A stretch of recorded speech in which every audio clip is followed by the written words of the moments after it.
সমাজের অনেক মুসলিম মায়েরা বোনেরা সন্তানের জন্য গড়াগড়ি খায়, জোরে বলেন নাউজুবিল্লাহ। এ জাতিকে আমি কিভাবে বুঝাবো? আল্লাহ কি আব্বাস আলী গুরাচাঁদের কাছে সন্তানের টেন্ডার দিয়ে রেখেছেন নাকি যে আমি আল্লাহ মাকে বাদ দিয়ে তুমি গুরাচাঁদ পীরের মাজারে গিয়ে গড়াগড়ি খাও? দোয়া চাওয়ার সিস্টেম আছে, এমন ভাবে দোয়া চাইছে যে গুরাচাঁদ বাবা কত লোককে তুমি সন্তান দিলে, আমার কোলটা কেন তুমি খালি ফিরাচ্ছ? তার মানে সন্তান দেওয়ার মালিক কে? গুরাচাঁদ না আল্লাহ? জোরে বলছেন না কেন? আমার আলোচনা যদি ভুল হয় স্টেজ থেকে নামবো, গলার টুপি ধরবেন। আল্লাহর কসম করে বলছি পৃথিবীর কোন আলেম বলতে পারবে না, কোন আলেমে হাক্কানি বলতে পারবে না যে কোন ওলির দরবারে গিয়ে সরাসরি তার কাছ থেকে কোনো কিছু চাওয়া এটা জায়েজ, কেউ প্রমাণ করতে পারবে না। এটা সারাহাতান হারাম, হারাম নাজায়েজ, এমন কি নাজায়েজ নয় সেই ব্যক্তিটা মুশরিক হয়ে যায়। সমাজে হচ্ছে না, হয় না? জোরে বলুন। হাড়োয়ার মাজারে আমার কথা বিশ্বাস, আপনাদের এলাকা আমি গিয়েছি, আমি দেখেছি, আমার মনে হলো এই বার্তাগুলো মানুষের কাছে পৌঁছাবার দরকার আছে। আল্লাহর কসম, সন্তান হচ্ছে না, 40 দিন 45 দিনের ট্যুর নিয়ে হাড়োয়ার মাজারে বসে আছে। বুবু কানে বলেছে, শোন আমার পাড়া সেই অমুকের একটা বাচ্চা হচ্ছিল না, হাড়োয়ার মাজারে গিয়ে 40 দিন ছিল, হয়ে গেছে, ব্যাস এর মাথায় আর কাজ করছে না। মনে রাখতে হবে সন্তান দেওয়ার মালিকটা কে? একটু জোরে বলছেন না কেন? কে? আরো জোরে বলেন, আল্লাহ। তাহলে কেউ যদি কোন পীর সাহেবের মাজারে, ওলির মাজারে গিয়ে বলে যে হুজুর আমাকে একটা সন্তান দেন, তাহলে চাওয়াটা হলো কার কাছে? ওলির কাছে চাওয়া হলো। ওলির কাছে চাওয়া কি জায়েজ? জোরে বলুন। কখনোই না। হতে পারে ওই ওলি আল্লাহর বন্ধু, কিন্তু আমার আল্লাহর সঙ্গে কেউ শিরিক করলে আমার আল্লাহ সেই গুনাহটা কি করে না? জোরে বলুন, কখনোই মাফ করে না। চাইতে হলে চাইতে হবে কার কাছে? আমার আল্লাহর কাছে। একটা এক্সাম্পল দিলে আপনারা বুঝবেন, কেউ খারাপ মাইন্ডে নেবেন না। আপনার ঘরের একজন স্ত্রী আছে, আর একজনের সঙ্গে আমরা ভালো সম্পর্ক, আপনার বন্ধু, আপনার বন্ধুত্ব সম্পর্ক সব ঠিক আছে, কিন্তু যদি ওই বন্ধু আপনার স্ত্রীর হাত ধরে, আপনার রাগ হবে না? হবে না? এই মুসলমান বুকে হাত দিয়ে বলো, রাগ হবে না? হবে না? আচ্ছা গায়ে হাত দিয়েছে, হাত ধরেছে, আচ্ছা হাত দেওয়ার পরে যদি আরো একটু খারাপ কাজে লিপ্ত হয়, আপনি চোখে দেখছেন আপনার বন্ধু আপনার স্ত্রীর সঙ্গে বাজে কাজ করছে, আপনার বন্ধু আপনি জানেন, রাগ হবে না? হবে না? জোরে বলুন। কেন? স্ত্রীকে মোহর দিয়ে বিবাহ করেছেন আপনি, ওই স্ত্রীর উপরে হকটা শুধুমাত্র আপনার। আপনার যতই কাছের হোক না কেন, আপনার স্ত্রীর যেমন আপনি কাউকে অংশীদার বানাতে পারেন না, তাই আমার আল্লাহ হচ্ছেন খালিক, আমার আল্লাহ মালিক। দুনিয়ার জমিনে কেউ আল্লাহকে বাদ দিয়ে যদি এই সব কাজে তাকে শরীক করে, আমার আল্লাহ তার উপরে কখনো কি হয় না, খুশি থাকতে পারে না, নারাজ হয়ে যায়। মুসলমান একদম খোদা বাংলায় কথা বলছি।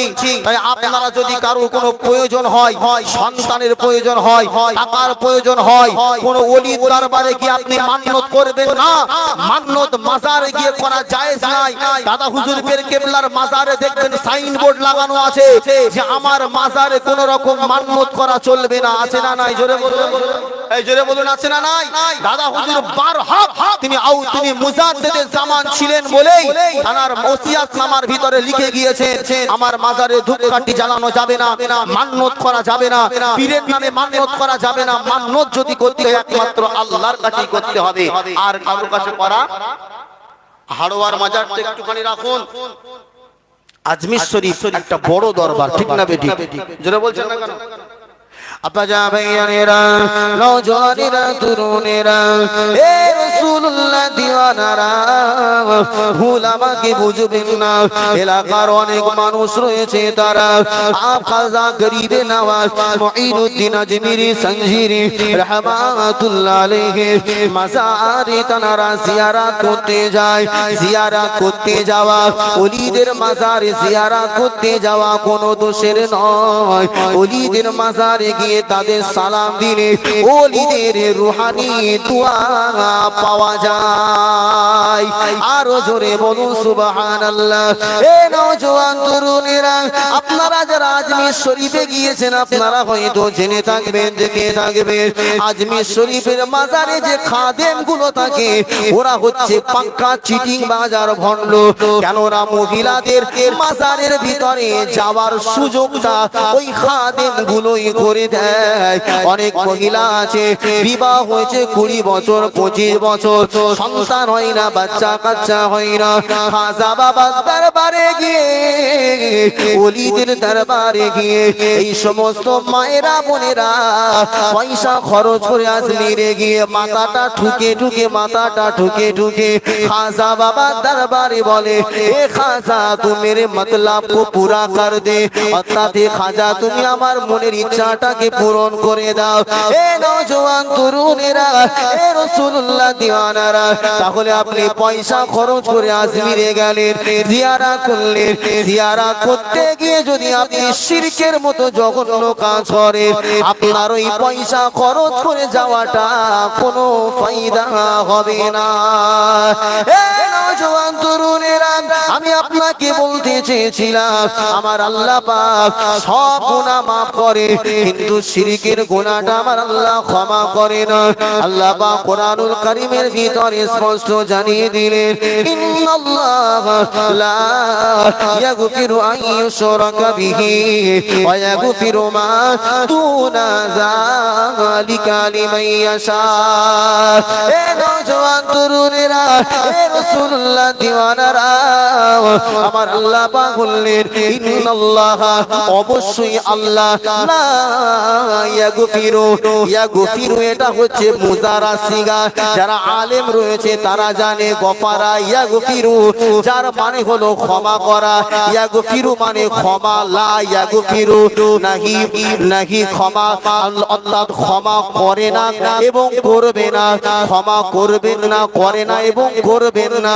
অর্থাৎ এই মুজারার ভিতরে দুটো মানে পাওয়া যায়, দুটো কালের মানে পাওয়া যায়। আল্লাহ বললেন লা ইয়াগফিরু, আল্লাহ পাক ক্ষমা করবে না, আইয়ুশরাকা বিহি যারা আল্লাহর সঙ্গে শিরিক করে, আমার আল্লাহ তাদের জীবনের গুনাহ কখনোই মাফ করে না। ওয়া ইয়াগফিরু মা দুনা যালিকা লিমান ইয়াশা, শিরিক ব্যতীত দুনিয়া জমিনে যত অন্যায় রয়েছে, যত পাপ রয়েছে, ওই পাপ করার পরে যদি আল্লাহর বান্দারা আল্লাহর দরবারে যদি ক্ষমা চায়, আমার আল্লাহ চাইলে ওয়া ইয়াগফিরু মা দুনা যালিকা লিমান ইয়াশা, আমার আল্লাহ যাকে ইচ্ছা শিরকের গুনাহ ব্যতীত সবাইকে আমার আল্লাহ মাফ করে দিতে পারে। আরো জোরে বলুন সুবহানাল্লাহ। এ নওজোয়ান তরুণেরা, মিশকাতুল মাসাবি কিতাবুদ দাওয়াতে হাদিসে কুদসি আপনাকে শুনিয়ে দিই, শিরিক করলে আমার আল্লাহ কতটা রাগান্বিত হয়, শিরিক করলে আমার আল্লাহ পাক কতটা অসন্তুষ্ট হয়। আল্লাহ পাক হাদিসের কুদসির ভিতরে জানিয়ে দিলেন, মানজা আবিল হাসানাতি ফালাহু আশরু আমসালিহা আও আযীদু ওয়া মানজা বিসাইয়্যাতি ফাজাযাউ সাইয়্যাতিন বিমিসলিহা আও আগফিরু।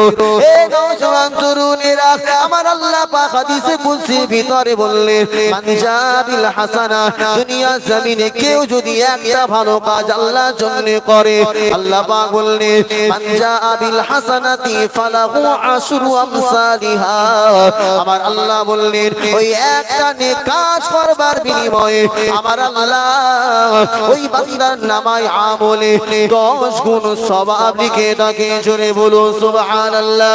এ নওজোয়ান তরুণেরা, আমার আল্লাহ পাক আরো জানিয়ে দিলেন, ওমা আও আগফিরু আও আযীদু আও আযীদু, আল্লাহ বললেন আমি আল্লাহ চাইলে 10-এর আরো অধিক আমি সব আল্লাহ আমার বান্দার নামায় আমলে লিখে থাকি।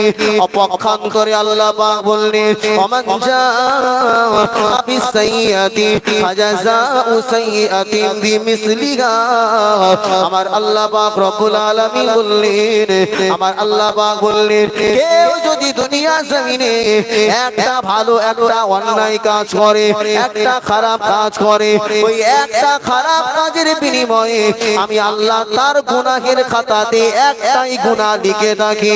আও আগফিরু, অথবা আমি আল্লাহ চাইলে আমার ওই গুনাহগার বান্দার জীবনের গুনাহ খাতাকে মাফ করে দিয়ে থাকি। জোরে বলুন সুবহানাল্লাহ। আল্লাহ পাক বর্ণনা করতে করতে বললেন আমার কোন বান্দা যদি আমি আল্লাহ আমার দিকে এক বিঘত তাকিয়ে আসে, আমি আল্লাহ ওই বান্দাটার দিকে 2 বিঘত তাকিয়ে যায়। আমার কোন বান্দা যদি আমি আল্লাহ আমার দিকে 1 হাত তাকিয়ে আসে, আমি আল্লাহ ওই বান্দাটার দিকে 2 হাত তাকিয়ে যায়। আমার কোন বান্দা যদি আমার দিকে হেঁটে হেঁটে হেঁটে হেঁটে হেঁটে হেঁটে আসে, আমি আল্লাহ আমার ওই বান্দাটার দিকে দৌড়ে দৌড়ে চলে যায়। আমার আল্লাহ পাক হাদিসে কুদসি শেষের দিকে জানিয়ে দিয়েছে কোন বান্দা যদি পৃথিবী পরিমাণ অন্যায় করে গুনাহ করে আমি আল্লাহ পাক আমার কাছে যদি ক্ষমা চায়, আমি আল্লাহ পৃথিবী পরিমাণ ক্ষমা নিয়ে আমার বান্দার জীবনের গুনাহগুলো মাফ করে দিয়ে থাকি। যদি ওই বান্দা শিরকের গুনাহ না করে, আমি আল্লাহ তার জীবনের সব গুনাহ খাতা মাফ করে দিয়ে থাকি। পৃথিবী পরিমাণ অন্যায় করেছে, শুধু শিরকের অন্যায়টা করিনি।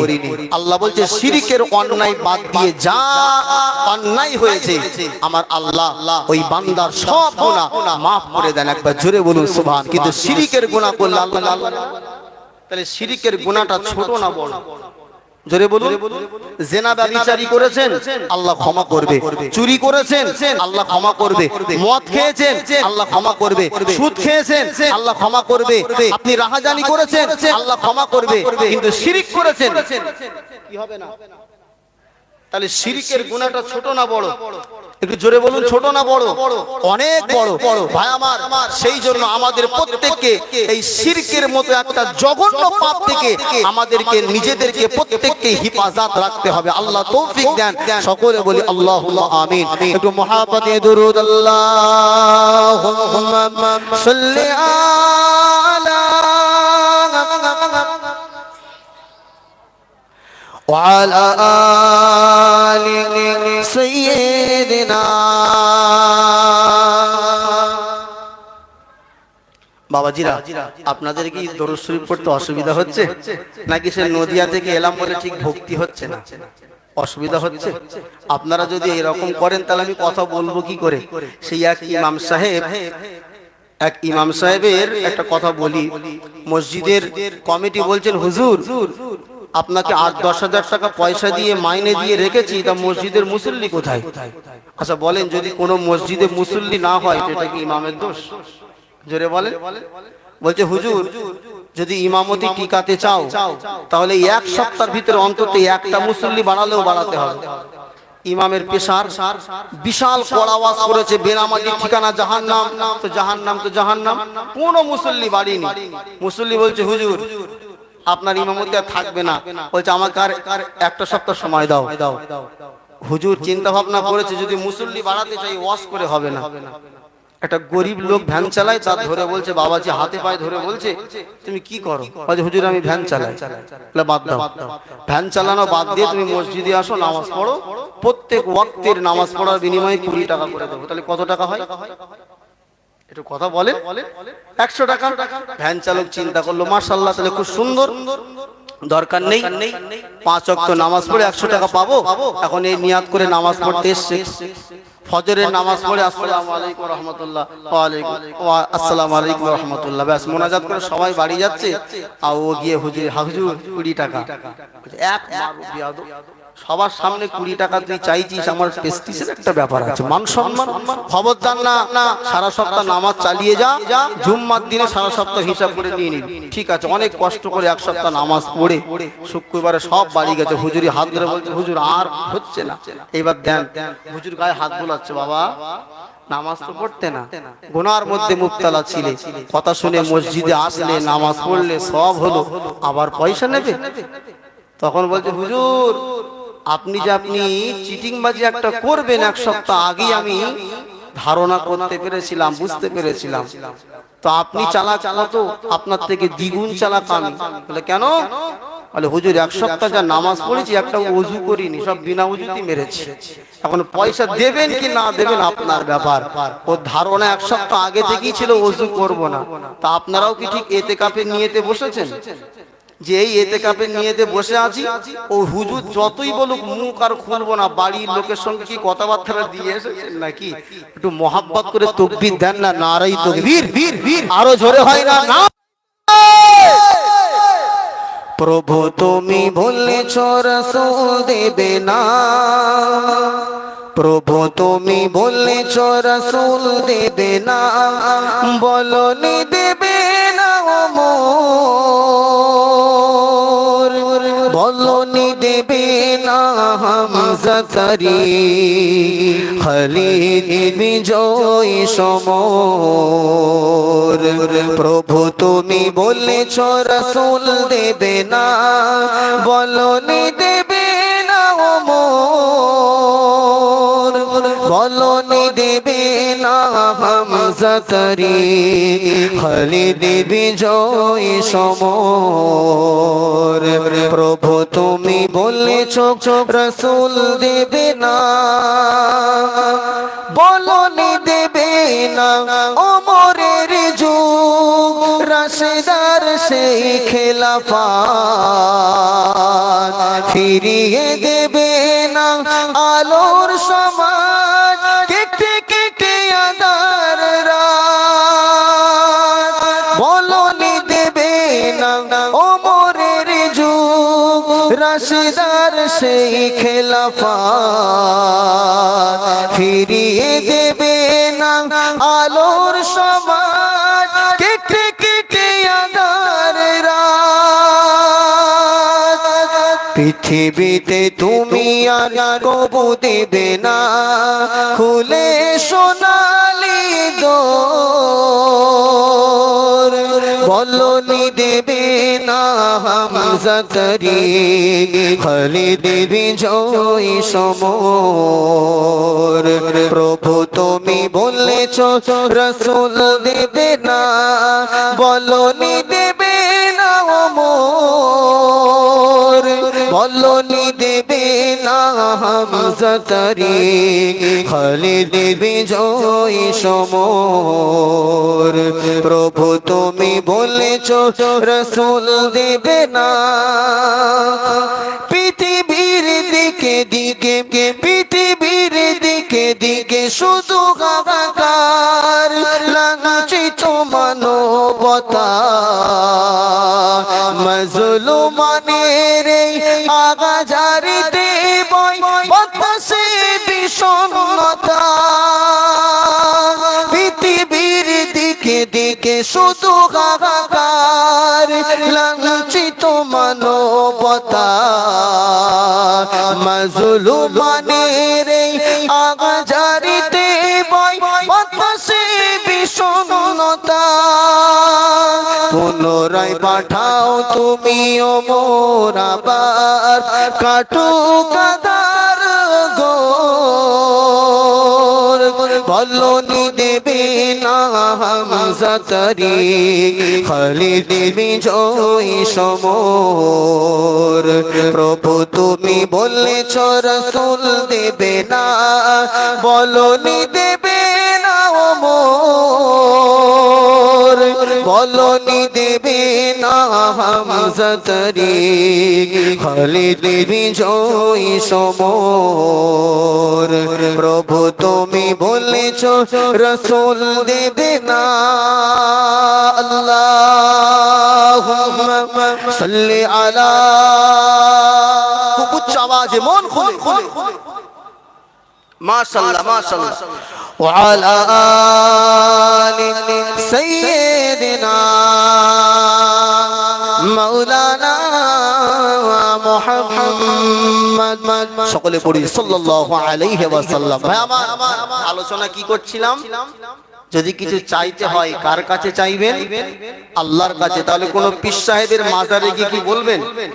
পীর সাহেবের মাজারে গিয়ে বলবেন আল্লাহ ইনি আপনার মাহবুব বান্দা, ইনার ওসিলা করে আল্লাহ আমার দোয়াটাকে কবুল করুন। জোরে বলুন সুবহানাল্লাহ। কিন্তু ডাইরেক্ট কোন পীর সাহেবের কাছে গিয়ে বলা যাবে না যে আমার সন্তান দেন, কেন সন্তান দেবার একচ্ছত্র মালিক হচ্ছেন আমার আল্লাহ। একবার জোরে বলুন সুবহানাল্লাহ। আমার আল্লাহ পাক কুরআনুল কারীমের ভিতরে জানিয়ে দিয়েছেন ইয়াহাবু লিমান ইয়াশাউ ইনাসা ওয়া ইয়াহাবু লিমান ইয়াশাউ যুকুর আও ইউযাওযিজুহুম যুকরানা ওয়া ইনাসা। আমার আল্লাহ পাক কুরআনুল কারীমের ভিতরে জানালেন এ আমার বান্দা বান্দীরা, এ আমার বান্দা বান্দীরা, ইয়াহাবু লিমান ইয়াশাউ ইনাসা ওয়া ইয়াহাবু লিমান ইয়াশাউ যুকুর। আমি আল্লাহ যাকে চাই তাকে পুত্র সন্তান দান করি। আমি আল্লাহ যাকে চাই তাকে কন্যা সন্তান দান করি। আও ইউযাওযিজুহুম যুকরানা ওয়া ইনাসা। আমার আল্লাহ পাক বললেন আমি আল্লাহ যাকে চাই পুত্র কন্যা সন্তান উভয়টাই আমি আল্লাহ তাকে দান করি। জোরে বলুন সুবহানাল্লাহ। এ নওজোয়ান তরুণেরা, এ রাসূলুল্লাহ দিওয়ানারা, সন্তান আল্লাহর পক্ষ থেকে এমন একটা নিয়ামত, এই নিয়ামত শুধুমাত্র আমার আল্লাহ আপনাকে দিতে পারে, আর কেউ পারবে না।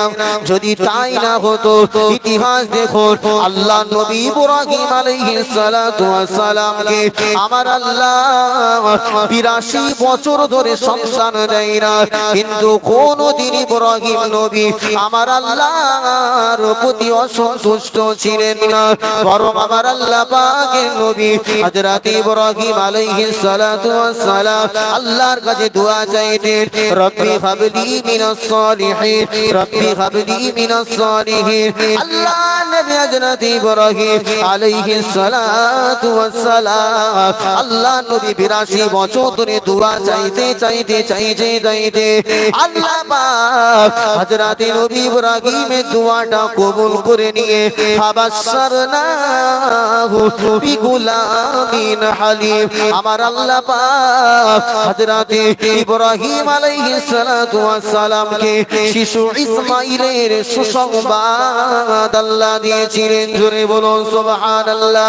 এ নওজোয়ান তরুণেরা, এ রাসূলুল্লাহ দিওয়ানারা, যদি আল্লাহ নবী একজন পয়গম্বর জলিলুল কদর নবী, বড় নবী, তিনি যদি 82 বছর ধরে সবর করতে পারেন, আল্লাহ তাকে যদি সন্তান থেকে মাহরুম রাখতে পারেন, তাহলে আমি আপনি কেন বিবাহের পরে 10 বছর 20 বছর হবার পরে বাচ্চা যদি না হয় কেন এত বিচলিত হয়ে পড়ি? ডাক্তার দেখাবেন, ডাক্তার অবশ্যই দেখাবেন, ভরসা রাখবেন আমার আল্লাহর কাছে, কিন্তু ভরসা রাখতে গিয়ে দুনিয়া জমিনে এমন কোন খারাপ কাজ করবেন না যে কাজ করলে আমার আল্লাহ আপনার প্রতি নারাজ হয়ে যায়, অসন্তুষ্ট হয়ে যায়। এ নওজোয়ান তরুণেরা, এ রাসূলুল্লাহ দিওয়ানারা, অনেক মানুষ যখন সন্তান হয় না তখন পাগল হয়ে যায়, পাগল হয়ে যায়। অনেকে কি করে, অনেক জ্যোতিষীর কাছে চলে যায় সন্তানের আশায়। ওই জ্যোতিষী বলে আমার কাছ থেকে যদি একটা পাথরের আংটি তুমি পরে নিতে পারো তাহলে আমি গ্যারান্টি দিলাম তোমার বাচ্চা হবে। কোনো গ্যারান্টি, কোনো বাধা নাই, কেউ রুখে দিতে পারবে না। এ নওজোয়ান তরুণেরা, হতভাগা কপাল ফাটা মুসলমান ওই কথার ফাঁদে পড়ে গিয়ে ওই মানুষের কাছে চলে যায়, ওই জ্যোতিষীর কাছে, গণকের কাছে চলে যায়।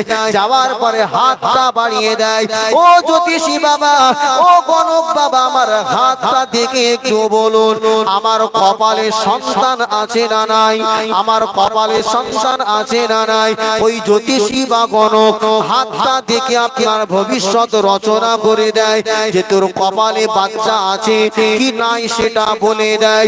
এ নওজোয়ান তরুণেরা, মনে রাখুন আল্লাহর কসম করে বলছি, আমার আল্লাহ গায়বের খবর কোনো মানুষকে জানিয়ে দেয় না। আল্লাহ আল্লাহ পাক অদৃশ্যের খবর কোন মানুষের কাছে ইলমটা আমার আল্লাহ দেয় না।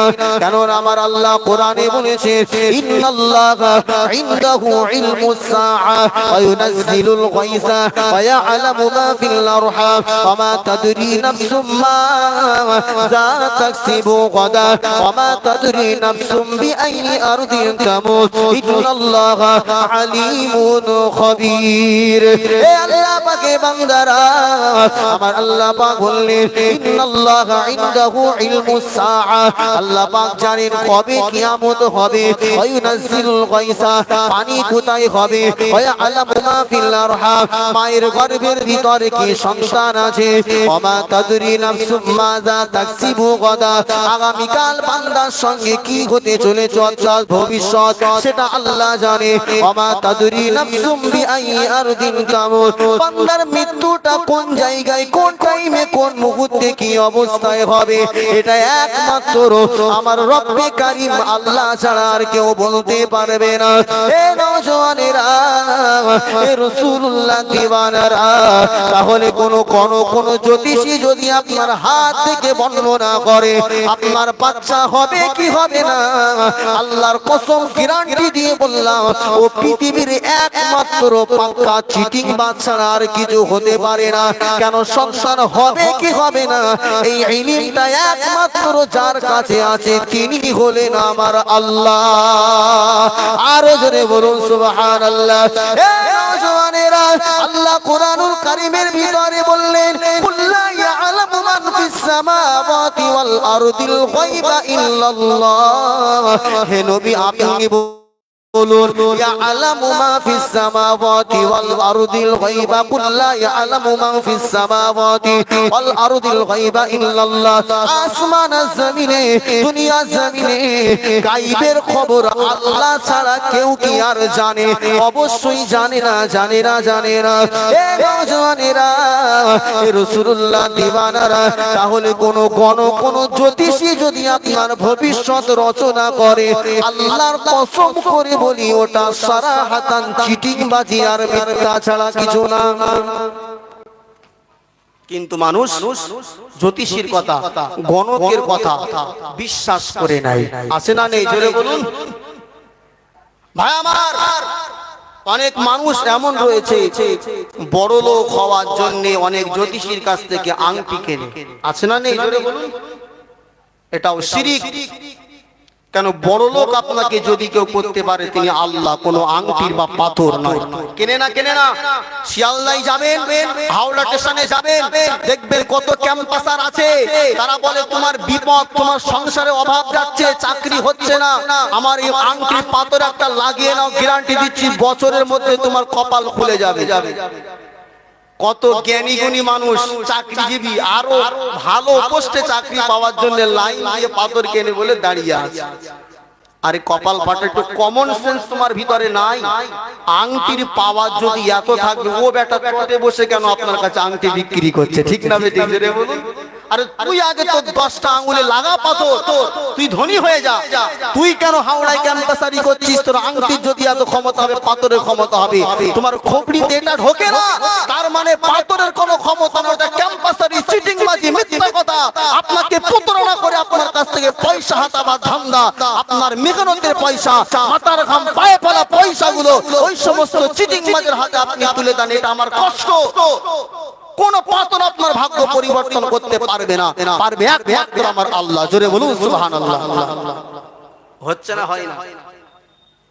অনেক ছেলে আছে, দুঃখ নেবেন না, আল্লাহর কসম বলছি, কানতে কানতে এসে হুজুর আমি একটা মেয়ের ভালোবাসি, একটা তাবিজ ঝেড়ে দেন যেন মেয়েটা আমার কাছে চলে আসে। মারবো মুখে থাবড়া বাড়ি।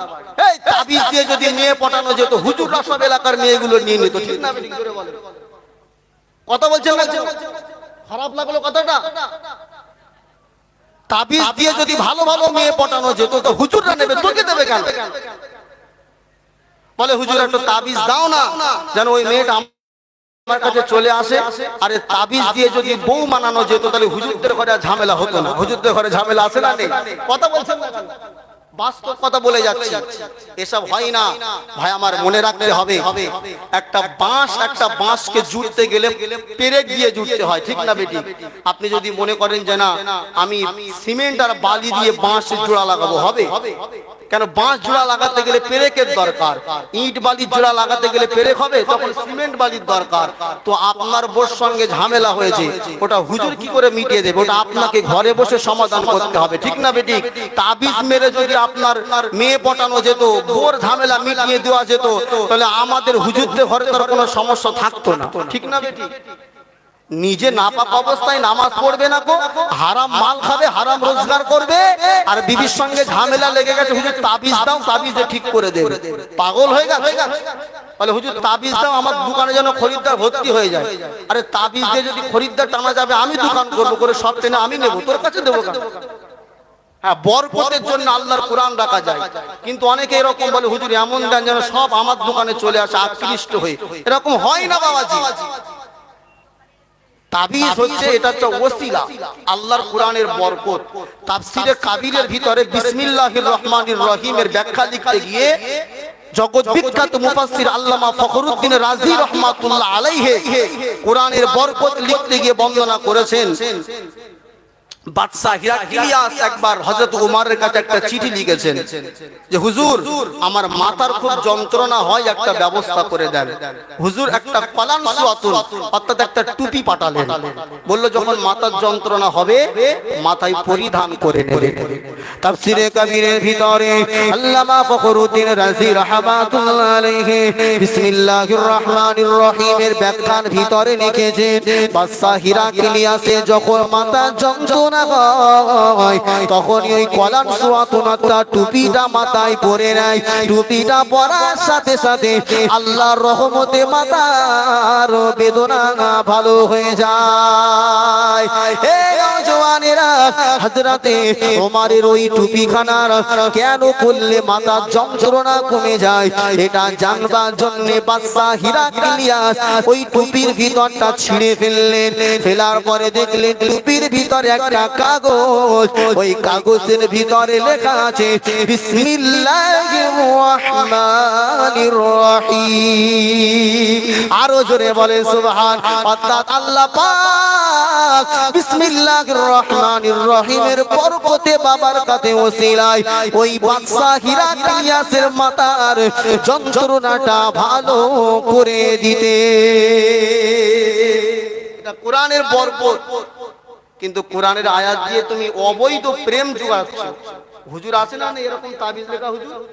কথা বলছেন না কেন? বলে হ্যাঁ তোর মনের মানুষটাকে আমি পাইয়ে দেবো, ৫,০০০ লাগবে। হুজুর ৫ কেন, ৫ নয় ৫০,০০০ দেবো, শুধু আমার কাছে এনে দেন। ব্যাস লিখে দিয়েছে। বলে ঝড়ে বক মারে আর পীরের পীরত্ব বেড়ে যায়। ও হয়তো মেয়েটা পটেই যেত, তাবিজ নেওয়ার পরে দেখা যাচ্ছে ব্যাস লাইনে এসছে, বলে হুজুর এ কি তাবিজ? আদেও ওটা কোনো ব্যাপার নয়। কেন? আল্লাহর কোরআন কোনো অবৈধ জিনিসে লাগাবার জন্য আমার আল্লাহ পাঠায়নি। তাহলে কোরআন থেকে হয় তাবিজ লিখতে হবে, আর নয় হাদিস থেকে লিখতে হবে। তো কোরআন আর হাদিসের ভিতরে কোথায় আছে যে প্রেমের তাবিজ? কথা বলছেন না কেন? প্রেম করা কি জায়েজ? এই জোরে বলছেন না কেন মুসলমান? প্রেম করা জায়েজ না নাজায়েজ? তাহলে অবশ্যই তাবিজ লিখতে গেলে কোরআন আর হাদিস থেকে লিখতে হবে, আর নয় চিটিংবাজি জাদু লিখতে হবে। জাদু তো করলে কাজ হবে, কিন্তু কারণেওয়ালা কাফের হয়ে যাবে। জোরে বলুন আস্তাগফিরুল্লাহ, নাউযুবিল্লাহ। কোথায় পেয়েছো হুজুর?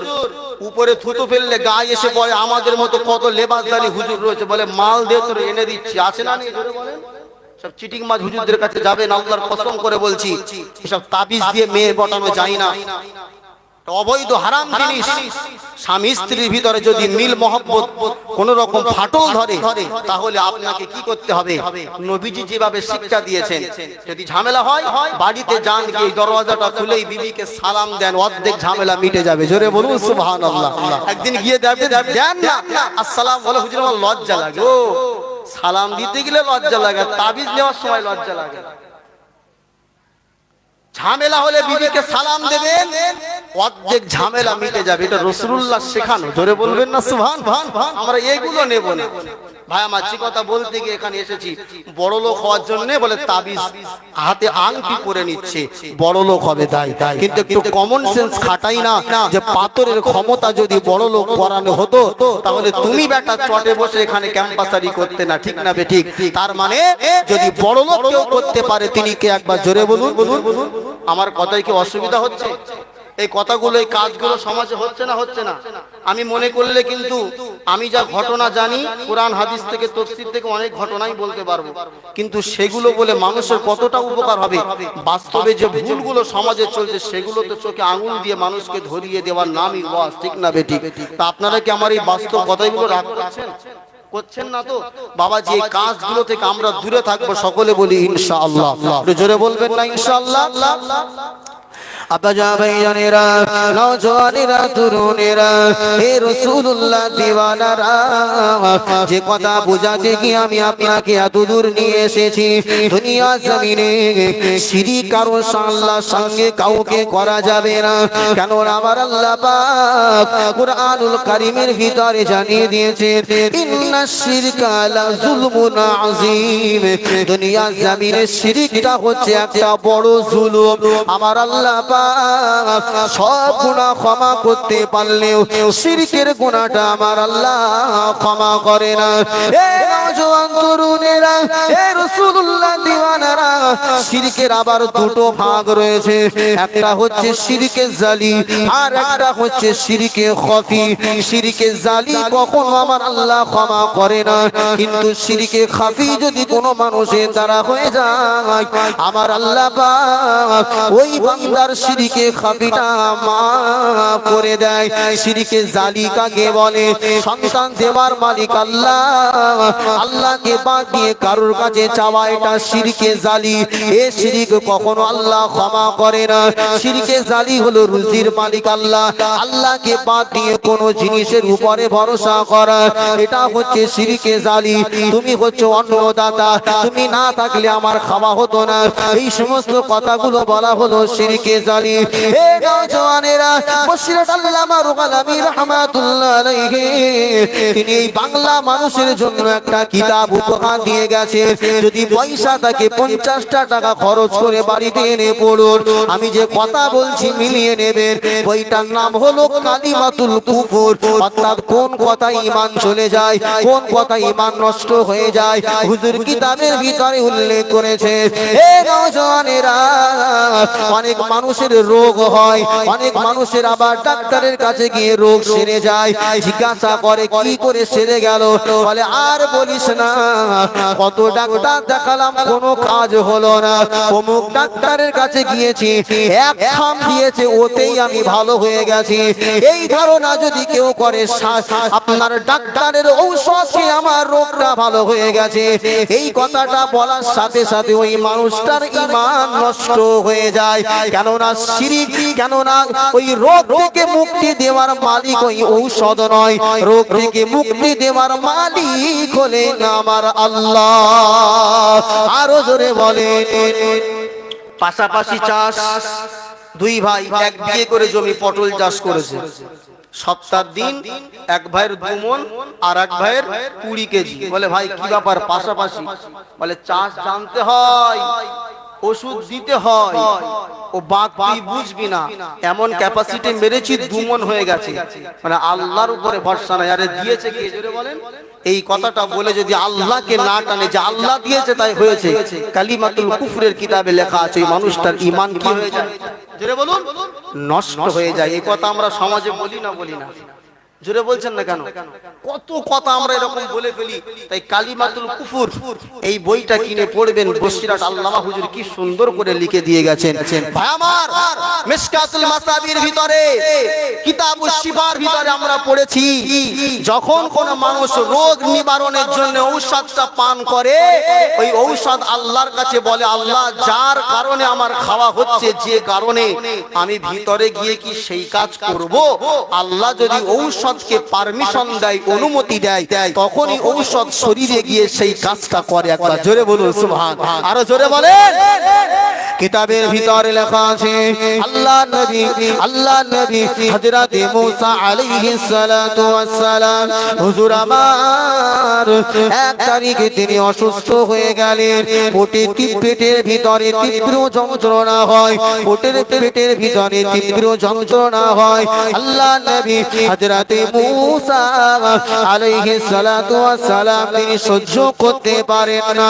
আল্লাহর কাছে গিয়ে বললেন, ও রব্বুল আলামিন আল্লাহ পাক, ও রব্বুল আলামিন আল্লাহ, আমি আপনার নবী মুসা পেটের বেদনা, পেটের যন্ত্রণা সহ্য করতে পারি না, আল্লাহ একটা ব্যবস্থা করে দেন। আমার আল্লাহ বললেন, ও আমার নবী মুসা চিন্তা করো না, চিন্তা করো না। তুর পাহাড়ে গিয়ে আল্লাহ পাক একটা গাছের নাম বলে দিলেন, ও আমার নবী মুসা ওই পাতাটা তুমি যদি খেয়ে নিতে পারো, তোমার পেটের যন্ত্রণা ব্যথাটা নিবারণ হয়ে যাবে। এ নওজোয়ান তরুণেরা, আল্লাহ নবী হযরত মুসা আলাইহিস সালাতু ওয়াস সালাম তুর পাহাড়ের কাছে চলে আসলেন। ওই পাতাটা নিয়ে গালের ভিতরে চিবিয়ে চিবিয়ে পাতাটা খেয়ে নেওয়ার সাথে সাথে আমার আল্লাহ পাক হযরত মুসার পেটের যন্ত্রণা ভালো করে দিলেন। এ নওজোয়ানেরা, আল্লাহ নবী হযরত মুসা আলাইহিস সালাতু ওয়াস সালাম আবার একদিন তিনি যন্ত্রণার কবলে পড়লেন। সেদিন আর আল্লাহর কাছে না বলে ওই গাছের পাতা আল্লাহ যেটা দেখিয়ে দিয়েছিল ওই পাতাটা ছিঁড়ে চিবিয়ে খেয়ে নিয়েছে। নেওয়ার সাথে সাথে যা যন্ত্রণা হচ্ছিল আরো বেড়ে গেছে। যে পাতা খেয়ে সেরে গিয়েছিল ওই পাতা খেয়ে আরো কি হচ্ছে, অ্যাকশন উল্টো হলো না, হলো না। আল্লাহর কাছে ফের ফোন লাগিয়েছে, আল্লাহ কি ব্যাপার, আগের দিন এই পাতা খেয়ে ভালো হলো, আজ বেড়ে গেল কেন? হে মুসা, পাতার কোনো ক্ষমতা নাই। আগের দিন আমি আল্লাহ, আমার আদেশ ছিল, আজ আমি আল্লাহর আদেশ নাই বলে তাই সারে নাই। জোরে বলেন, আরো জোরে বলবেন না সুবহানাল্লাহ। তাহলে যে ঔষধ খাই এই রোগগুলো ভালো হয়ে যায়, এই ঔষধগুলো আমার আল্লাহর কাছে বলে, আল্লাহ যদি পারমিশন দেয়, অনুমতি দেয়, তাহলেই আপনার শরীরের ভিতরে গিয়ে এটা কাজ করে। একবার জোরে বলুন সুবহান। তাহলে কিসের উপর আপনি ভরসা করেন মানুষ? আমার আল্লাহর কাছে সবকিছু। আমার রব্বে বেমা কারিমের কাছে আপনি বলুন আপনার যেটা সমস্যা আছে। হ্যাঁ, তবে মনে রাখতে হবে, জ্বর হয়েছে ঔষধ না খেয়ে আল্লাহ সারানোর মালিক শুয়ে আছে, ওই শুয়েই যাবে, আর ফিরতে হবে না।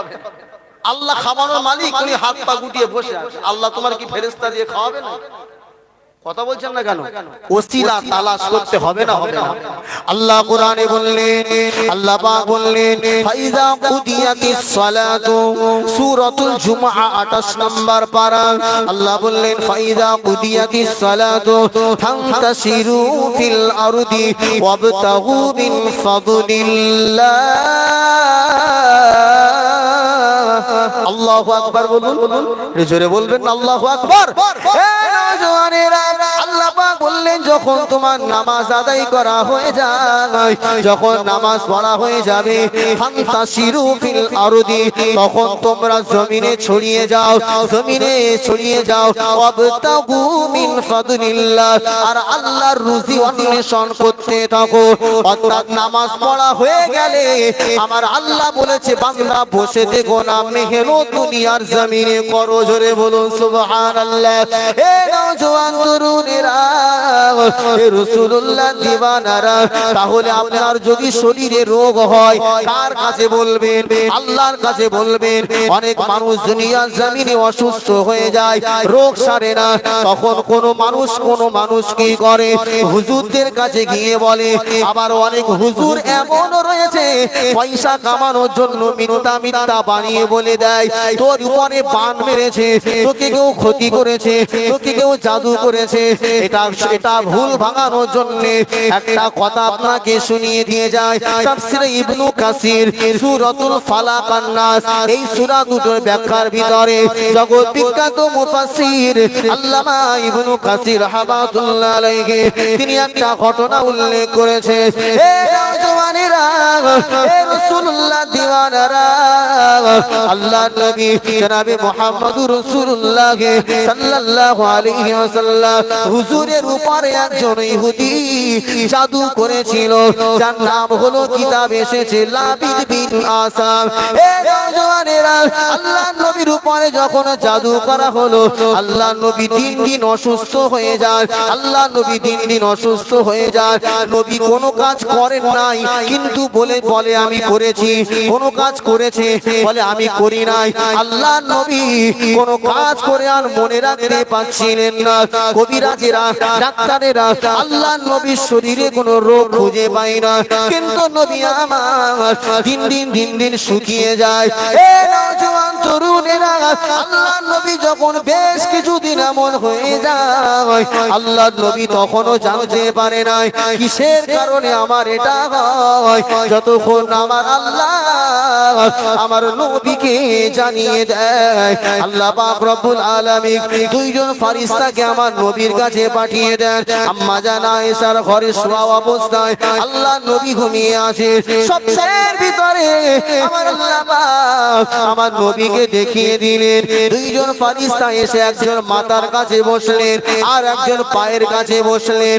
একজন ফেরেশতা অপর ফেরেশতাকে জিজ্ঞাসা করে যে মুহাম্মাদুর রাসূলুল্লাহর কি হয়েছে? অপর ফেরেশতা জবাব দেয়, ইনাকে জাদু করা হয়েছে। কে জাদু করেছে? না লাবিদ বিন আসাম জাদু করেছে। কি দিয়ে জাদু করেছে? না এনার দাড়ি মোবারক নিয়ে আর মদ্দা খেজুর গাছের মুচি নিয়ে জাদু করা হয়েছে। জাদু করে কোথায় রাখা হয়েছে?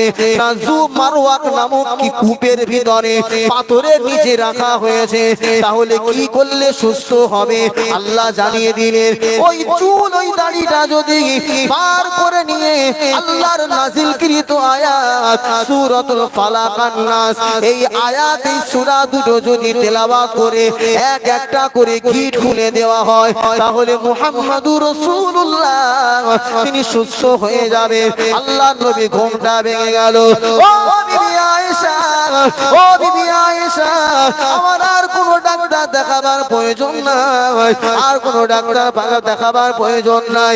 কেননা আমার রোগের ফর্মুলা ঔষধ আমার আল্লাহ জানিয়ে দিয়েছে। এ নওজওয়ানেরা, আমার আপনার স্বপ্ন মিথ্যা হয়, কিন্তু হাদিসের ভিতরে এসেছে আল্লাহর নবীদের স্বপ্নটা আল্লাহর নবীদের জন্য ওহী হয়ে থাকে। তাহলে নবী জাদু করা হলো, যতক্ষণ না আল্লাহ জানালেন না নবী জানতে পারে না। আর ইনি নবীর থেকে বড় হুজুর, আপনার কি হয়েছে হাত ধরে বলছে তোর কপালে দুঃখ আছে, বলে না বলে না, জোরে বলছেন না কেন? তাহলে নবীজির রোগ হয়েছে, নবী জানতে পারেনি যতক্ষণ না আমার আল্লাহ ফেরেশতা মারফত জানালেন। তাহলে এখান থেকে কি আপনার ব্রেন সাফ হচ্ছে না? তাহলে যারা বলে দিচ্ছে তার মানে মিথ্যা কথা বলছে। কথা বলছেন না কেন ভাই আমার? আল্লাহ নবী হযরত আলীকে নিয়ে গেলেন, ওই কূপের ভিতর থেকে নবীজি দাড়ি মোবারকটাকে নিলেন। কোন কিতাবে সে চুল, কোন দাড়ি নেওয়ার পরে 11টা গিট দিয়ে লাবিদ বিন আসাম জাদু করেছিল। আল্লাহ নবী এক একটা করে গিট খোলে এক একটা আয়াত তেলাওয়াত করে। ফালাক আর নাস এই দুটো সূরাকে বলা হয় আল মুআউযাতাইন। দুটো সূরাকে পানা চাওয়ার সূরা। আল্লাহ পাকের নবী 11টা আয়াত তেলাওয়াত করলেন, 11টা গিরো খুলে দিলেন, নবী সুস্থ হয়ে গেলেন। জোরে বলেন, আরো জোরে বলবেন না সুবহানাল্লাহ। আমি বলতে চেয়েছি যে নবীজি জাদু করা হলো, কিন্তু নবী জানতে পারেনি। আর আপনার শরীরে কি রোগ আছে হাত ধরে বলে দিচ্ছে, তার মানে বুঝতে পারছেন তো ব্যাপারটা কোথায় যাচ্ছে বাবাজি আমার। তাই এই জন্য বলবো, কোন গণক কোন জ্যোতিষীর কাছে কখনো হাত দেখাবেন না। আল্লাহ নবী বলেছেন, কেউ যদি গণক কোন জ্যোতিষীর কাছে কেউ যায়, সে জান্নাতের ঘ্রাণ পর্যন্ত পাবে না। তাহলে আমরা কি যাব নাকি? এই জোরে বলুন, যাবেন? আল্লাহ পাক আমাদেরকে হিফাজত করুন। দরুদ শরীফ আল্লাহুম্মা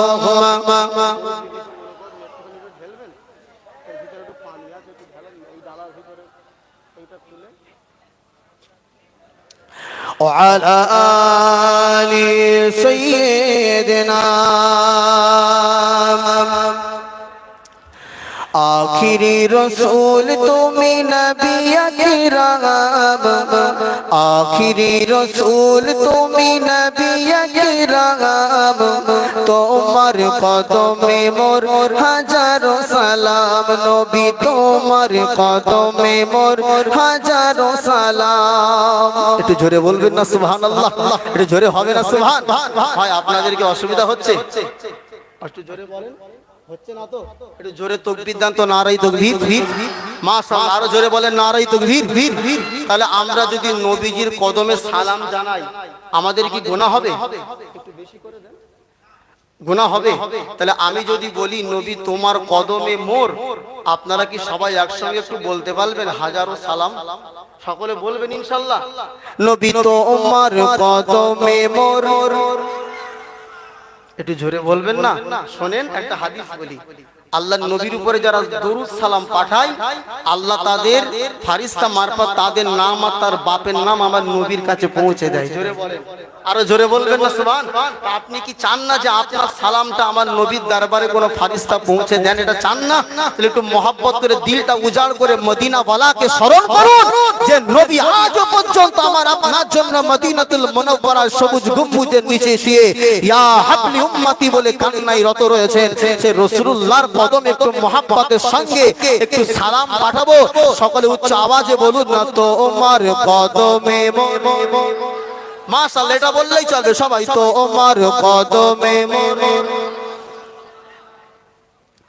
আখিরি রাসূল তুমি নবী আকরাম তোমার কদমে মোর হাজারো সালাম সবাই একসাথে তোমার কদমে মোর হাজারো সালাম আখিরি রাসূল তুমি নবী আকরাম তোমার কদমে মোর হাজারো সালাম নবী তোমার কদমে মোর হাজারো সালাম বনের হরিণ আসমান জমিন সবাই তোমায় চিনেছে সবাই তোমায় চিনেছে ওই আকাশের মেঘমালা ছায়া তোমায় করেছে ছায়া তোমায় করেছে বনের হরিণ আসমান জমিন সবাই তোমায় চিনেছে সবাই তোমায় চিনেছে ওই আকাশের মেঘমালা ছায়া তোমায় করেছে ছায়া তোমায় করেছে মিশকে আম্বার ওই তোমার গায়ের ঘাম মিশকে আম্বার ওই তোমার গায়ের ঘাম তোমার কদমে মোর হাজারো সালাম সবাই তোমার কদমে মোর মাশাআল্লাহ তোমার কদমে মোর হাজারো সালাম আখিরি রাসূল তুমি নবী আকরাম আখিরি রাসূল তুমি নবী আকরাম তোমার কদমে মোর হাজারো সালাম আবু বকর উমর উসমান সবাই তোমায় দিওয়ানা সবাই তোমার দিওয়ানা বুকে গরম পাথর বেলাল তবু নবীর ভোলে না তবু নবীর ভোলে না অন্তরে রেখেছিল নূর নবীর নাম অন্তরে রেখেছিল নূর নবীর নাম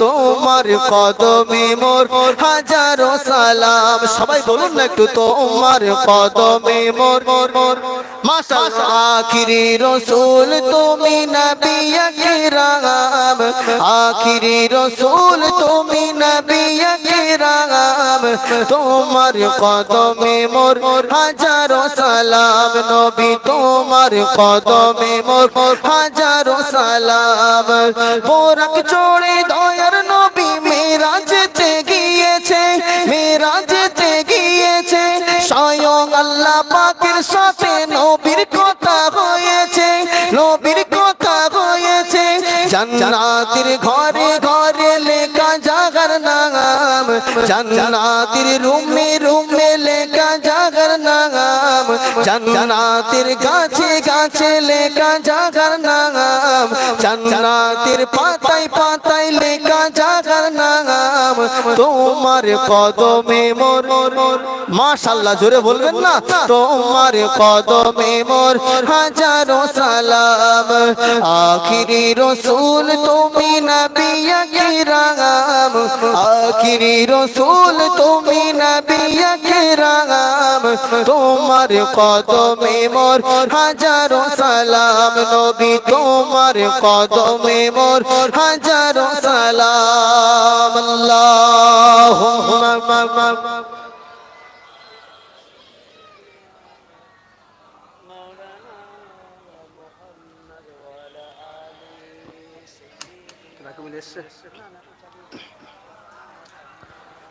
মাশাআল্লাহ ভাই আমার তাহলে যে কথা বলছিলাম শিরকে জালি আর শিরকে খাফি শিরকে জালির বর্ণনা দিলাম শিরকে খাফি এলাকার অনেক মানুষের নাম আছে রহমান আছে না নেই অনেকের নাম গফফার আছে না নেই অনেকের নাম সত্তার আছে না নেই এই ওদের নাম ধরে গফফার বলে ডাকা রহমান বলে ডাকা আপনার সত্তার বলে ডাকা এটা হচ্ছে শিরকে খাফি কেন রহমান একমাত্র কে জোরে বলুন আল্লাহ সত্তার একমাত্র কে জোরে বলুন আল্লাহ আর গফফার একমাত্র কে আল্লাহ কিন্তু আমরা জানি না এ গফফার ভাই বলি না এ খালেদ ভাই এদিকে আয় বলি না এগুলো কিন্তু আমরা জানি না খালিক মানে হচ্ছেন পয়দা করনে ওয়ালা সৃষ্টিকারী তো সৃষ্টিকারী কে হতে পারে আল্লাহ বলতে হবে কি আব্দুল জোরে বলুন আব্দুল খালিক মানে হচ্ছে খালিকের বান্দা আব্দুর রহমান রহমানের বান্দা আব্দুল সত্তার সত্তারের গোলাম একমাত্র রহমান বলে ডাকা যাবে কাকে জোরে বলুন আপনারা না জেনে ডেকে ফেলেছেন না ফেলেননি জোরে বলুন তো কারা কারা এরকম বলেন যে আব্দুর রহমান ভাই দিকে আসো খুব কম লোক আছে রহমান ভাই শোনো না একটু বলি না এগুলো অজান্তে ভুল হয়ে যায় তাওবা পড়ে নেবেন ইস্তেগফার করে নেবেন জীবনে আর বলা এটা শিরকে খাফি হয়ে গেলে আমার আল্লাহ কি করবেন জোরে বলুন ক্ষমা করবে ভাই আমার দোস্ত আমার হে নওজওয়ানেরা তরুণেরা শিরকে খাফির বর্ণনার ভিতরে এটাও বলা হয়েছে কোন মানুষ যদি কোনো ইবাদত বান্দিগি করে ওই ইবাদত বান্দিগির ভিতরে যদি লৌকিকতা চলে আসে অর্থাৎ আল্লাহকে রাজি খুশি বাদ দিয়ে যদি দুনিয়ার মানুষ তাকে বাবা দেবে ভালো বলবে এই কারণে যদি কোনো আমলটা হয়ে যায় ওই আমলটাও শিরকের খাফির আওতায় পড়ে যায় ওই আমলটা করলে আপনার কোনো সওয়াব হবে না বরং আপনার জীবনের আমলগুলো সব নষ্ট করে দেবে হে নওজওয়ানেরা আমার আল্লাহ পাক সূরাতুল কাহাফে আল্লাহ পাক 16 নম্বর পারাতে একেবারে শেষে বলেছে ফামান কানা ইয়ারজু লিকা রাব্বিহি فليعمل عملا صالحا ولا يشرك بعبادة ربه أحدا اے نوجوان তরুণেরা এ রাসূলুল্লাহ দিওয়ানারা আমার আল্লাহ পাক বললেন ফামান কানা ইয়ারজু লিকা রাব্বিহি তোমরা যদি তোমাদের রবের সঙ্গে মোলাকাত করতে চাও ফালিয়ামাল আমালান সালিহা দুনিয়া জমিনে নেক আমল করো ওয়ালা ইশরিক বিইবাদাতি রাব্বিহি আহাদা আর তোমাদের রবের সঙ্গে ইবাদতের ব্যাপারে কাউকে শরীক করো না হে নওজওয়ান তরুণেরা ঘরের ভিতরে নামাজ পড়লে 4 রাকাত নামাজ 2 মিনিটে হয়ে যায় আর পাবলিক প্লেসে নামাজ পড়তে গেলে 4 রাকাত নামাজ 10 মিনিট ধরে পড়ে যে আমি বড় পীর আব্দুল কাদের আর ঘরের ভিতরে শুধু কম্পিউটার আর ঠিক না বেঠি লোকের সামনে সেজদায় গেছে তার ওঠে না হুজুর ওঠো না আমি আর উঠবো না আর ঘরের ভিতরে আল্লাহু আকবার ছটছট করে হয়ে গেল তার মানে এখানে মানুষ আছে খারাপ বলবে তাহলে নামাজটা আপনার কিসের জন্য হয়ে গেল আল্লাহর জন্য হলো না মানুষের জন্য হলো এটা শিরকে খাফি এই ইবাদত আমার আল্লাহর দরবারে কি হবে না জোরে বলুন কিতাবের ভিতরে একটা ঘটনা এসেছে, খুব শিক্ষণীয় ঘটনা, খুব গভীর মনোযোগ দিয়ে শুনুন। কোন মানুষ যদি দুনিয়া জমিনে কোন মানুষ যদি আল্লাহকে বাদ দিয়ে কোন মানুষকে খুশি করাবার জন্য কোন আমল করে, ওই কাজটা আমার রবের দরবারে কবুল হয় না। এ নওজোয়ান তরুণেরা, প্রাচীন কালে একজন বাদশাহ, বড় মাপের বাদশাহ, যার নাম যশ দুনিয়ার জমিনে ছিল। ওই বাদশাহ এক তারিখে মন স্থির করলো যে আমার জীবনে আমি এমন একটা কাজ সমাজের বুকে করে যেতে চাই যে আমি বাদশাহ মরে যাওয়ার পরেও যুগ যুগ যুগ যুগ ধরে মানুষ যেন আমার কথা মনে রেখে দেয়। ওই বাদশাহ এই কথাটা চিন্তা করে তিনি দেশের প্রজা, দেশের মন্ত্রী সবাইকে ডাকিয়ে বলেছিল, ও দেশের প্রজারা, ও দেশের মন্ত্রীরা, আমি বাদশাহ, আমি আল্লাহর জন্য একটা মসজিদ নির্মাণ করব। ওই মসজিদটা এমন সুন্দর করে পরিকাঠামো ভাবে সাজাবো, এত সুন্দর করে মসজিদটা তৈরি করব, এলাকার সব দেশের মানুষেরা দেখে দেখে আমি বাদশাহ আমার নামটা তারা স্মরণে রাখবে। এত সুন্দর মসজিদ বানাবো যা এলাকায় কোথাও নাই। আমার মসজিদ হবে একমাত্র টপ মসজিদ, আমার নাম এলাকায় ছড়িয়ে যাবে, আমার খ্যাতি ছড়িয়ে যাবে।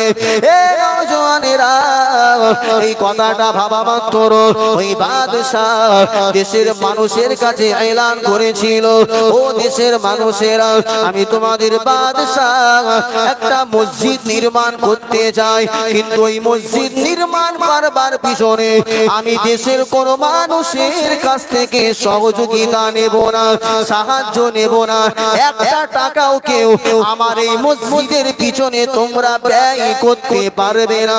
কেননা এই মসজিদটা শুধুমাত্র আমি বাদশাহ আমার অর্থ দিয়েই তৈরি হবে, আমার মসজিদ, আমার নাম হবে। বাদশার কথা বলা মাত্র দেশের প্রজারা, দেশের মন্ত্রীরা সবাই মিলে বাদশার মনের আশা পূর্ণ করবার জন্য বিশাল বড় একটা মসজিদ নির্মাণ হয়ে গেল। মসজিদটা তৈরি হয়ে যাবার পরে ওই মসজিদের মেন গেটের সম্মুখে বাদশাহ একটা পাথরের উপরে তার নামটাকে খোদাই করে লিখে দিল, যেন এলাকার মানুষেরা জেনে যায় এই মসজিদটা অমুক বাদশাহ তৈরি করেছে, আল্লাহকে খুশি করাবার জন্য নয়, এলাকার মানুষের কাছ থেকে নাম কেনবার জন্য। নওজোয়ান তরুণেরা, মসজিদ যখন নির্মাণ হয়ে গেল, এক তারিখের ঘটনা, বাদশাহ ঘুমিয়ে আছে। ঘুমের ভিতরে বাদশাহ স্বপ্নের ভিতরে দেখে কে যেন এসে ওই মসজিদের নেম পেলে যেটা পাথরের উপরে নাম খোদাই করে লেখা হয়েছে, ওই নামখানা কে যেন মুছে দিয়ে ওনার এলাকার এক বৃদ্ধা মহিলার নামখানা লিখে দেয়। মাথা ঠিক থাকবে? কথা বলছেন না কেন? এত কিছু করে দিয়ে আর ওনার নাম মুছে দিয়ে নাম লিখবি তো লেখ, এক বৃদ্ধা মহিলা যার কেউ চিনে না, এলাকায় যার কোনো নাম যশ নেই, তার নাম লিখছে। বাদশা চট করে ঘুম ভেঙে গেছে, ও মনে মনে করছে এমনি শয়তানি স্বপ্ন, চলো চলো ঘুমিয়ে পড়েছে। কিতাবের ভিতরে লেখা আছে দ্বিতীয় দিন ওই বাদশাহ আবার স্বপ্নটা দেখলেন। কি স্বপ্ন দেখলেন? যে ওনার নামটাকে মুছে দিয়ে কোন এলাকার বৃদ্ধা মহিলার নামটা লিখে দেওয়া হয়। বাদশার আবার ঘুমটা ভেঙে গেল। নওজোয়ান তরুণেরা, তিনি মনে করলেন এটা আমার কোন দুঃস্বপ্ন ছিল, খারাপ স্বপ্ন ছিল। তৃতীয় দিন আবার তিনি ঘুমিয়ে গেছে, আবার স্বপ্নের ভিতরে একই তিনি দেখতে পেলেন। বাদশা চিন্তা করলো কোন স্বপ্ন যদি মিথ্যা হয়, দুঃস্বপ্ন হয়, তাহলে একাধারে কখনো 3 দিন স্বপ্নটা হতে পারে না। নওজোয়ানেরা, রাসূলুল্লাহ দিওয়ানারা, ওই সময় তো বাদশাহ এলাকার সমস্ত মানুষদেরকে ডাক দিয়ে ওই বৃদ্ধা মহিলাটার নাম ঘোষণা করে তালাশ করতে বলল। কোথায় আছে সেই মহিলা? ডেকে নিয়ে আসো। আমার নাম মুছে দিয়ে তার নাম লেখা হচ্ছে। কোথায় আছে খুঁজে আনো। বাদশার হুকুম, সব খুঁজে খুঁজে খুঁজে খুঁজে এলাকা থেকে ঠিক ওই বৃদ্ধা মহিলা চলতে ফিরতে পারে না, কোন রকম হেঁটে চলে বেড়ায়, ওই মহিলার এনে হাজির করেছে। ওই সময় বাদশাহ ওই মহিলাটাকে ডাক দিয়ে বলেছিল, ও মা জননী আম্মা জান, ও মা জননী আম্মা জান, ভয় পাবেন না, কোনো ভয় পাবার দরকার নাই। আপনি নির্ভয়ে বলুন, আমার নামটা মুছে দিয়ে আপনার নামটা কেন লিখে দেওয়া হয়? এই মসজিদ নির্মাণ করবার পিছনে আপনার কি কোনো সহযোগিতা আছে? মা ভয় পাবেন না, বলুন। বৃদ্ধা মহিলা বলছে, বাবা আমি তো গরিব মানুষ, আমার খাওয়া হয় না ঠিকঠাক, আমি কি করে তোমার এই মসজিদের সহযোগিতা করবো? যে না, কোনো না কোনো কিছু আছে, বলো কি এমন কাজ করেছে? কিতাবের ভিতরে লেখা আছে, ওই সময় আল্লাহ পাকের ওই বান্দি বাদশা জাহাপানাকে ডাক দিয়ে বলেছিল, ও বাদশাহ জাহাপানা, আমি তেমন কিছু আপনার মসজিদের জন্য করতে পারি নাই, তবে এক তারিখের কথা আমার মনে পড়ে যায়। আমি একদিন দুপুর বেলা আপনার এই মসজিদের সামনে দিয়ে হেঁটে হেঁটে হেঁটে হেঁটে যাচ্ছিলাম।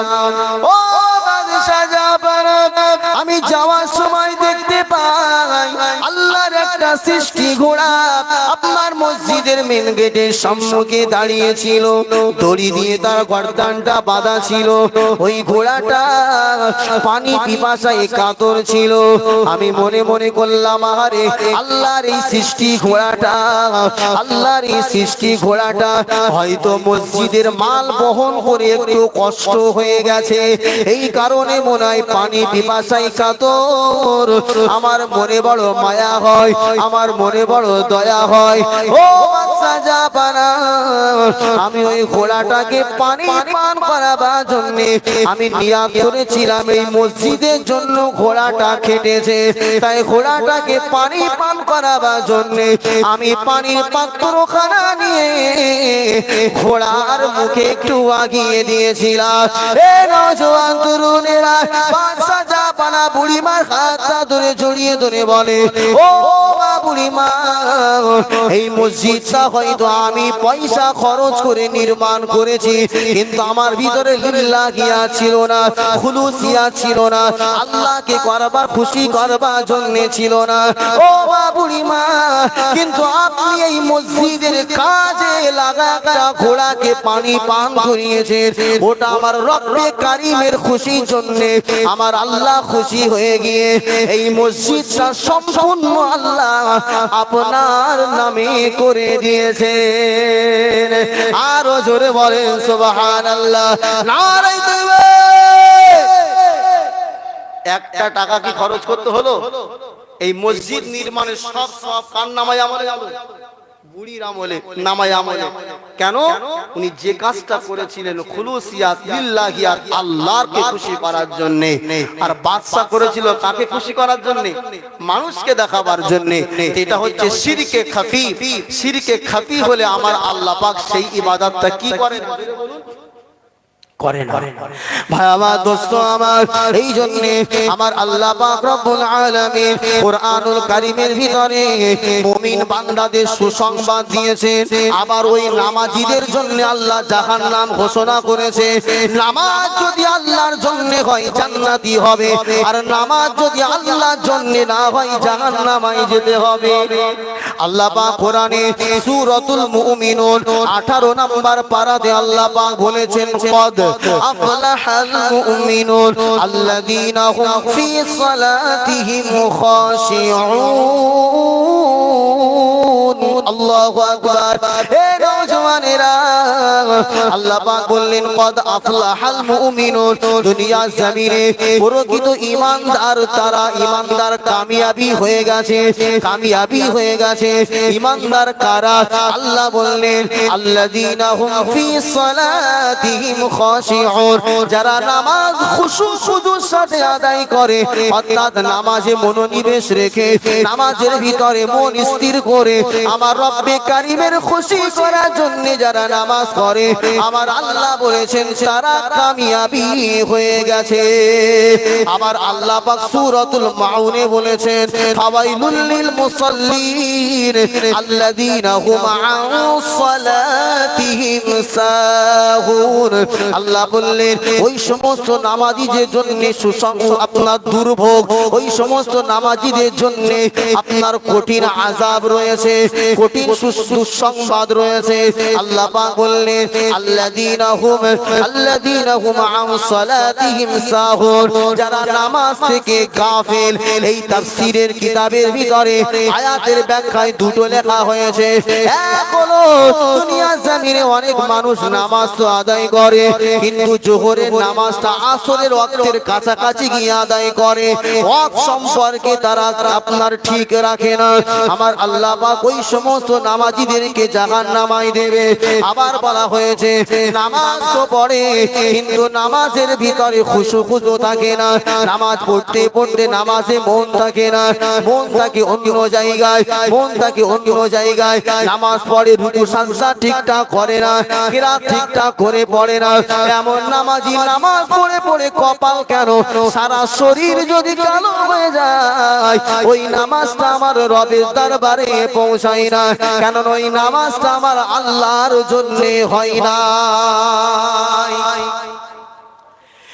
নওজোয়ান তরুণেরা, আল্লাহর জন্য যদি কারুর নামাজ হয়, নামাজের ভিতরে তার এতটা মনোনিবেশ হয়ে যায়, নামাজের ভিতরে তার এতটা মন লেগে যায়, সে দুনিয়ার কোনো চিন্তা ভাবনার তার থাকে না। কেন নামাজটা হয় আল্লাহর জন্য নামাজ। আল্লাহর নবী দুইজন সাহাবা, বুখারী শরীফের হাদিসের ভিতরে এসেছে আল্লাহ নবী শত্রু পক্ষের উপরে নজরদারি করবার জন্য পাঠিয়ে দিয়েছে। আল্লাহর নবী দুইজন সাহাবী পাহাড়ের পদদেশে, পাহাড়ের উপরে উঠে গভীর রাত হয়ে যায়। আল্লাহর নবী দুইজন সাহাবী একে অপরের সঙ্গে বলা বলি করে, ও রাসূলের সাহাবী নামাজ আপনার রাতটা জেগে জেগে রাতটা পার করে দিয়ে কোনো লাভ নাই, চলেন এক কাজ করি, রাতটাকে আমরা দুই ভাগে ভাগ করে নিই। অর্ধেক রাত আমি নামাজ আদায় করব, আপনি একটু ঘুমিয়ে যাবেন, আর আপনি যখন নামাজ পড়বেন আমি ঘুমিয়ে যাব। এ নওজওয়ানেরা, আল্লাহর নবী দুইজন সাহাবী এমন কথাবার্তা বলে পাহাড়ের উপরে যখন একজন সাহাবী ঘুমিয়ে গেছে, আল্লাহর নবী অপর সাহাবী নামাজে দাঁড়িয়ে আছে। কুফারের দুশমনেরা, আপনার আল্লাহ রাসূলের সাহাবী দুশমনেরা দূর থেকে লক্ষ্য করে আল্লাহর নবী সাহাবায়ে কেরামের শরীরের দিকে তীর নিক্ষেপ করে। একটা নয়, দুইটা নয়, হাদিসে কিতাবে লেখা আছে একাধারে 100 খানা তীর আল্লাহ নবী সাহাবীর শরীরে এসে বিদ্ধ হয়ে গেল। আল্লাহ নবী সাহাবী তারপরেও নামাজ ছেড়ে দেয় নাই। আরো জোরে বলুন সুবহানাল্লাহ। এ নওজওয়ান তরুণেরা, এটা হচ্ছে খুশু খুজুর নামাজ, এটা হচ্ছে আল্লাহর জন্য নামাজ। দুনিয়ার কোনো ধ্যান ধারণা নাই। শরীরের রক্ত জমিনে পড়ে, ওই রক্ত যখন অন্য সাহাবীর শরীরে স্পর্শ হয়ে গেছে, ঘুমটা ভেঙে গেল। আল্লাহর নবী সাহাবী তাকিয়ে দেখে সারা শরীরে তীর বিদ্ধ হয়ে গেছে। ও রাসূলুল্লাহ সাহাবী, আপনার এমন অবস্থা কি করে হলো?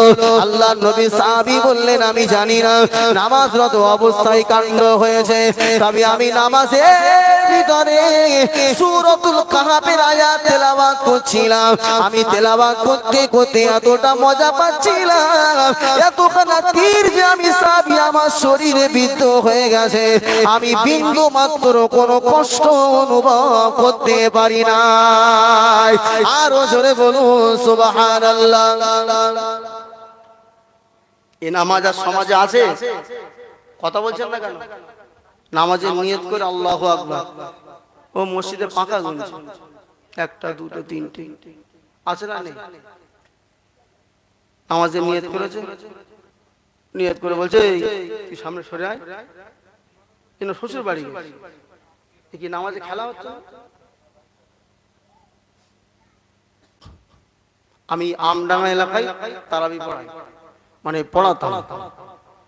হাটবারে এক মুসল্লি নামাজ পড়তে এসে জোহরে, নামাজের নিয়ত করে নামাজ চলছে, ফোনটা বার করে এরকম হাত ধরে আছে, মানে নামাজ ছাড়বে না, ধরে বাইরে গেছে, গিয়ে বলছে হ্যালো আমি এখন নামাজে আছি, পরে কথা বলছি। এসে আবার নামাজ শেষ করে আচ্ছা বলেন ওর নামাজ ঠিক আছে তো? ও মনে করছে নিয়ত মানে ধরে রেখেছি, মানে নামাজ আমি এঁটে কষে ধরে রেখেছি। নামাজে যদি কেউ কথা বলে, আমালে কাসির করে, তার নামাজ কি হয়ে যায় যেটা বলুন? হ্যাঁ, নামাজ আর হবে? ও হুজুর জানে না, চালিয়ে দিয়েছে। আমাদের এলাকায় এরকম নামাজি অনেক আছে, নামাজ পড়তে পড়তে একবার কান টানা, একবার জামা ঠিক করা, লুঙ্গি ঠিক করা। কেন? আপনি আপনার রবের সামনে দাঁড়িয়ে আছেন, হিসাব নাই? আপনার মালিক আপনাকে দেখছে, আপনার হিসাব নাই? আল্লাহ নবী বলেছেন তুমি যখন ইবাদত করবে, যখন মনে করবে যে তুমি আল্লাহকে দেখছো, যদি এটা মনে না হয় অন্তত মনে করো যে আল্লাহ তোমাকে দেখছে, তাহলে সেই হিসাবে যদি কেউ নামাজ পড়ে তাহলে আর কোনো লৌকিকতা নামাজের ভিতরে আসবে না। নামাজ যদি আল্লাহর জন্য হয় অবশ্যই সেই নামাজটা আমার আল্লাহর দরবারে কবুল হয়। জোরে বলুন সুবহানাল্লাহ। নামাজের তেলাওয়াত শুনতে মানুষের আর ভালো লাগে না, এটা নিয়েও সমালোচনা। যদি একটু লম্বা কেরাত হয় বলে ইমামের বাদ দে, বলে কেন? বলে অনেক বড় বড় কেরাত ধরে, 2 ঘন্টা 3 ঘন্টা সিনেমা দেখছে চাচা, মুখে এত বড় দাড়ি, একবারও পিশাব করতেও যায় না, কেন? সিন মিস হয়ে যাবে, একদম টুক করে দাঁড়িয়ে আছে, আছে না নেই? আর 5 মিনিট নামাজে গেলে বলে হুজুর এত বড় কিরাত করে আমার পেশাবের দোষ, লুঙ্গি ভিজে যায়। সিনেমা দেখতে গেলে তখন তো মাজা কোমরের দোষ হয় না, যত কোমরের ব্যথা, যত হাঁটুর ব্যথা সব মসজিদের ভিতরে। দেখেছো তো চেয়ার ঢুকেছো তো মসজিদে, আছে না নেই? হুজুর আমি উঠতে পারিনি, ও বাবারে ফুটবল খেলতে দাও, পুরো গোল মানে ভেঙে ফেলবে, আর মসজিদে এসে খোড়া হয়ে গেছে। বাদদান এসব চালাকি, চেয়ারে বসা নামাজ পড়া মানে বিয়াদবি হয়ে যায়। ক্ষমতা নাই বসে পড়ুন। ভাই আমার, দোস্ত আমার, যেটা বলছিলাম এলাকার অনেক মানুষ এরকম রয়েছে যে দাঁড়িয়ে দাঁড়িয়ে সিনেমা দেখে, গান শোনে, ফাংশনে যাত্রা পালায় থাকে, কষ্ট হয় না, কিন্তু নামাজ পড়তে গেলেই কষ্ট হয়। ঠিক না বেঠিক? জোরে বললে। এত দুঃখ রাখবো কোথায়, রাখার জায়গা নাই ভাই রে, এত দুঃখ রাখবো কোথায়, রাখার জায়গা নাই, আর আমাদের কপালেতে শান্তি বুঝি নাই। এত দুঃখ রাখবো কোথায়, রাখার জায়গা নাই ভাই রে, এত দুঃখ রাখবো কোথায়, রাখার জায়গা নাই, আমাদের কপালেতে শান্তি বুঝি নাই ভাই রে, আমাদের কপালেতে শান্তি বুঝি নাই। 5 ওয়াক্ত নামাজ পড়ে দেখাই এমন ভাব, মক্কাতে যাওয়ার আগে লাগাই হাজি সাহেব। 5 ওয়াক্ত নামাজ পড়ে দেখাই এমন ভাব, মক্কাতে যাওয়ার আগে লাগাই নামে হাজি সাহেব। চায়ের দোকানে বসে হাজি, চায়ের দোকানে বসে হাজি, টেলিভিশন চাই ভাই রে, চায়ের দোকানে বসে নামাজি, টেলিভিশন চাই, হিন্দি গানের তালে তালে পা দুটি নাচাই, আছে না নাই? জোরে বলুন। আমাদের কপালেতে শান্তি বুঝি নাই, এত দুঃখ রাখবো কোথায়, রাখার জায়গা নাই ভাই রে, এত দুঃখ রাখবো কোথায়, রাখার জায়গা নাই, আমাদের কপালেতে শান্তি বুঝি নাই ভাই রে, আমাদের কপালেতে শান্তি বুঝি নাই। সুদে ঘুষে জীবন কাটাই, করে দুর্নীতি, এমন লোক হয় যদি মসজিদের সভাপতি, সুদে ঘুষে জীবন কাটাই করে দুর্নীতি। এমন লোক হয় যদি মসজিদের সভাপতি, আবার উচিত কথা বলতে গেলে মোল্লার চাকরি নাই ভাইরে, উচিত কথা কইতে গেলে মোল্লার চাকরি নাই। আমাদের কপালেতে শান্তি বুঝি নাই ভাইরে, আমাদের কপালেতে শান্তি বুঝি নাই। এত দুঃখ রাখবো কোথায় রাখার জায়গা নাই ভাইরে, এত দুঃখ রাখবো কোথায় রাখার জায়গা নাই। আমাদের কপালেতে শান্তি বুঝি নাই। ঠিক না বেটি? ভাই আমার, এটা সমাজে চলছে। তাই আপনাদের কাছে অনুরোধ করব, নামাজ যতটুকু পড়ছেন আল্লাহর জন্য পড়ুন, দান সাদকা যতটুকু করছেন আল্লাহর জন্য করুন, হজ করবেন আল্লাহর জন্য করুন। কে হাজি বলবে, কে কি বলবে, এসব দেখার দরকার নাই, কেননা এর জাযা, এর বদলা আমার আল্লাহ আপনাকে দিয়ে দেবেন। একবার জোরে বলুন সুবহানাল্লাহ। যে ভুলের কথাগুলো আমি সমাজে তুলে ধরেছি, শিরকে জালি আর শিরকে খাবি, আমার তো মনে হয় না যে এখানে অনেক মানুষ রয়েছে, আমার মনে হয় যে অনেক মানুষ অজান্তে এই ভুলগুলো আমরা করে ফেলেছি। করেছি না করিনি? জোরে বলুন। অনেক ভুল করে ফেলেছি। তাহলে এখন ভুল হয়ে যাওয়ার পরে তাহলে আমার আল্লাহকে আর মাফ করবে না? জোরে বলছেন না কেন? অবশ্যই মাফ করে দেবে। তার জন্য একটা সিস্টেম আপনাকে অবলম্বন করতে হবে, সেটা হচ্ছে তাওবা। তুবু ইলাল্লাহ তাওবাতান নাসুহা, মন থেকে তাওবা করুন, আল্লাহ আপনার কোটি কোটি গুনাহকে আল্লাহ মাফ করে দেবেন। জোরে বলুন সুবহানাল্লাহ। আল্লাহ পাক কোরআনের ভিতরে বললেন, إلا من تاب وآمن وعمل عملا صالحا فأولئك يبدل الله سيئاتهم حسنات। আমার আল্লাহ পাক বললেন, ইল্লা মান তাবা, দুনিয়া জমিনে কেউ যদি তওবা করে, ওয়া আমানা ঈমান আনে, ওয়া আমিলা আমালান সালিহা, আর যদি দুনিয়া জমিনে কেউ নেক আমল করে, ফাউলাইকা ইউবাদদিলুল্লাহু সাইয়্যাতিহিম হাসানাত। আমার আল্লাহ পাক রব্বুল আলামিন জানিয়ে দিয়েছে, যে বান্দাটা তওবা করে আল্লাহর কাছে ফিরে আসে, আমার আল্লাহ পাক, আমার আল্লাহ তাআলা ওই বান্দা জীবনের সমস্ত গুনাহ খাতাকে maaf করে দিয়ে ফাউলাইকা ইউবাদদিলুল্লাহু সাইয়্যাতিহিম হাসানাত, আমার আল্লাহ পাক তার সমস্ত গুনাহগুলোকে সওয়াব দ্বারা পরিবর্তন করে দেন। জোরে বলুন সুবহানাল্লাহ।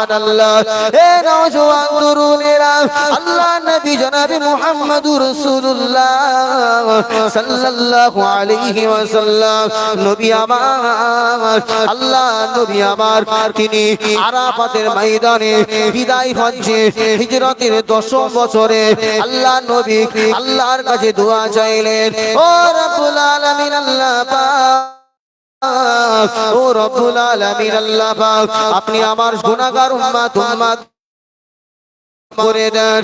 আল্লাহ নবী কান্নাকাটি করে, আল্লাহ নবী রোনাজারি করে, আমার আল্লাহ, আমার নবী চোখের পানি সহ্য করতে পারে না।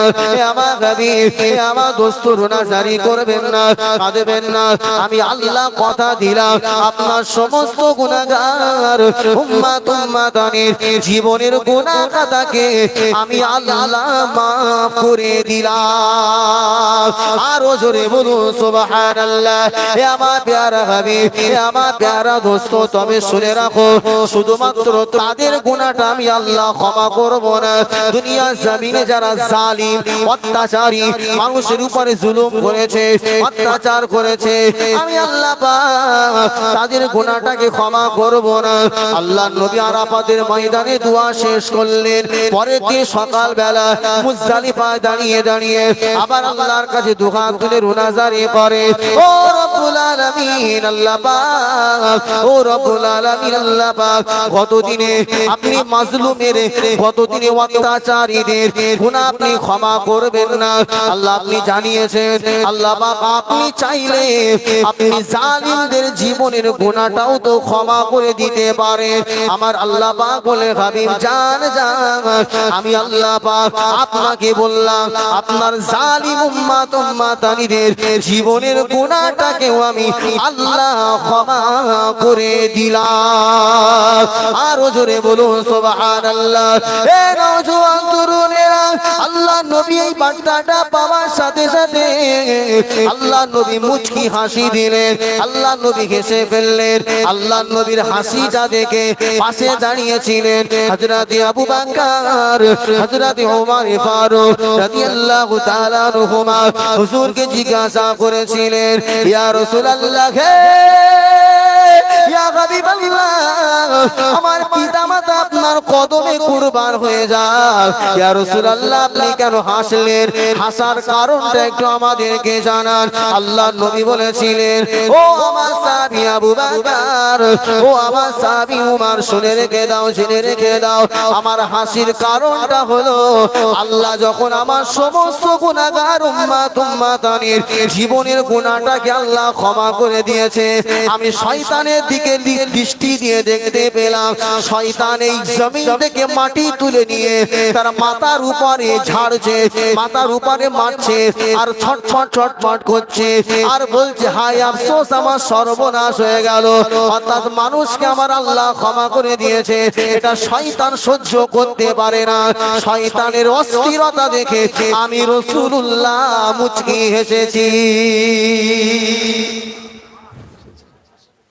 ভাই আমার, তাহলে আল্লাহ নবী সাল্লাল্লাহু আলাইহি ওয়াসাল্লাম তিনি সমস্ত গুনাহগার উম্মত উম্মতানির জন্য ক্ষমা চেয়েছেন, আমার আল্লাহ পাক maaf করে দিয়েছেন। কেন? এটা হচ্ছে দুয়ার পাওয়ার। তাই আমরা যদি কেউ শিরিক করে ফেলি, শিরিকে ক্ষতি করে ফেলি, আমরা যদি কেউ কুফর করে ফেলি, আমরা যদি আমার রবের কাছে তাওবা করে ফিরে আসি, আমার আল্লাহ পাক রব্বুল আলামিন আমাদের জীবনের গুনাহ খাতা maaf করে দেবেন। জোরে বলুন সুবহানাল্লাহ। আরো জোরে বলবেন না সুবহান। তবে ওই দোয়া যারা চাইবে তাদেরকে কি হতে হবে? জোরে বলুন। ভালো লোক হতে হবে। খারাপ লোক হলে আমার আল্লাহ পাক সবার দোয়া বরবাদ করে দেবে, সবার দোয়া।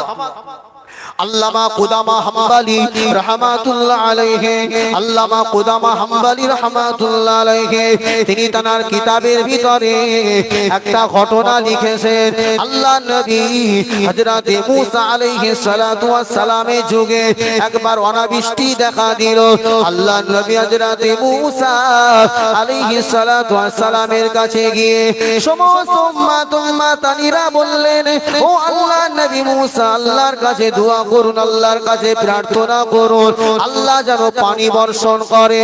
আল্লাহর নবী হযরত মুসা আলাইহিস সালাম আল্লাহর কাছে দোয়া চাইলেন, আমার আল্লাহ পাক পানি দিলেন না। আবার দোয়া চাইলেন, আল্লাহ পানি দিলেন না। এ নওজোয়ান তরুণেরা, আল্লাহর নবী হযরত মুসা আলাইহিস সালাতু ওয়াস সালাম আল্লাহর কাছে রোনাজারি করে হাত তুলে বললেন, ও রব্বুল আলামিন আল্লাহ পাক, ও রব্বুল আলামিন আল্লাহ পাক, আপনি তো ওয়াদা করেছেন আমার সমস্ত দোয়াটা আপনি কবুল করবেন, তাহলে আমার দোয়াটা কেন ফিরিয়ে দিলেন, কেন কবুল করলেন না?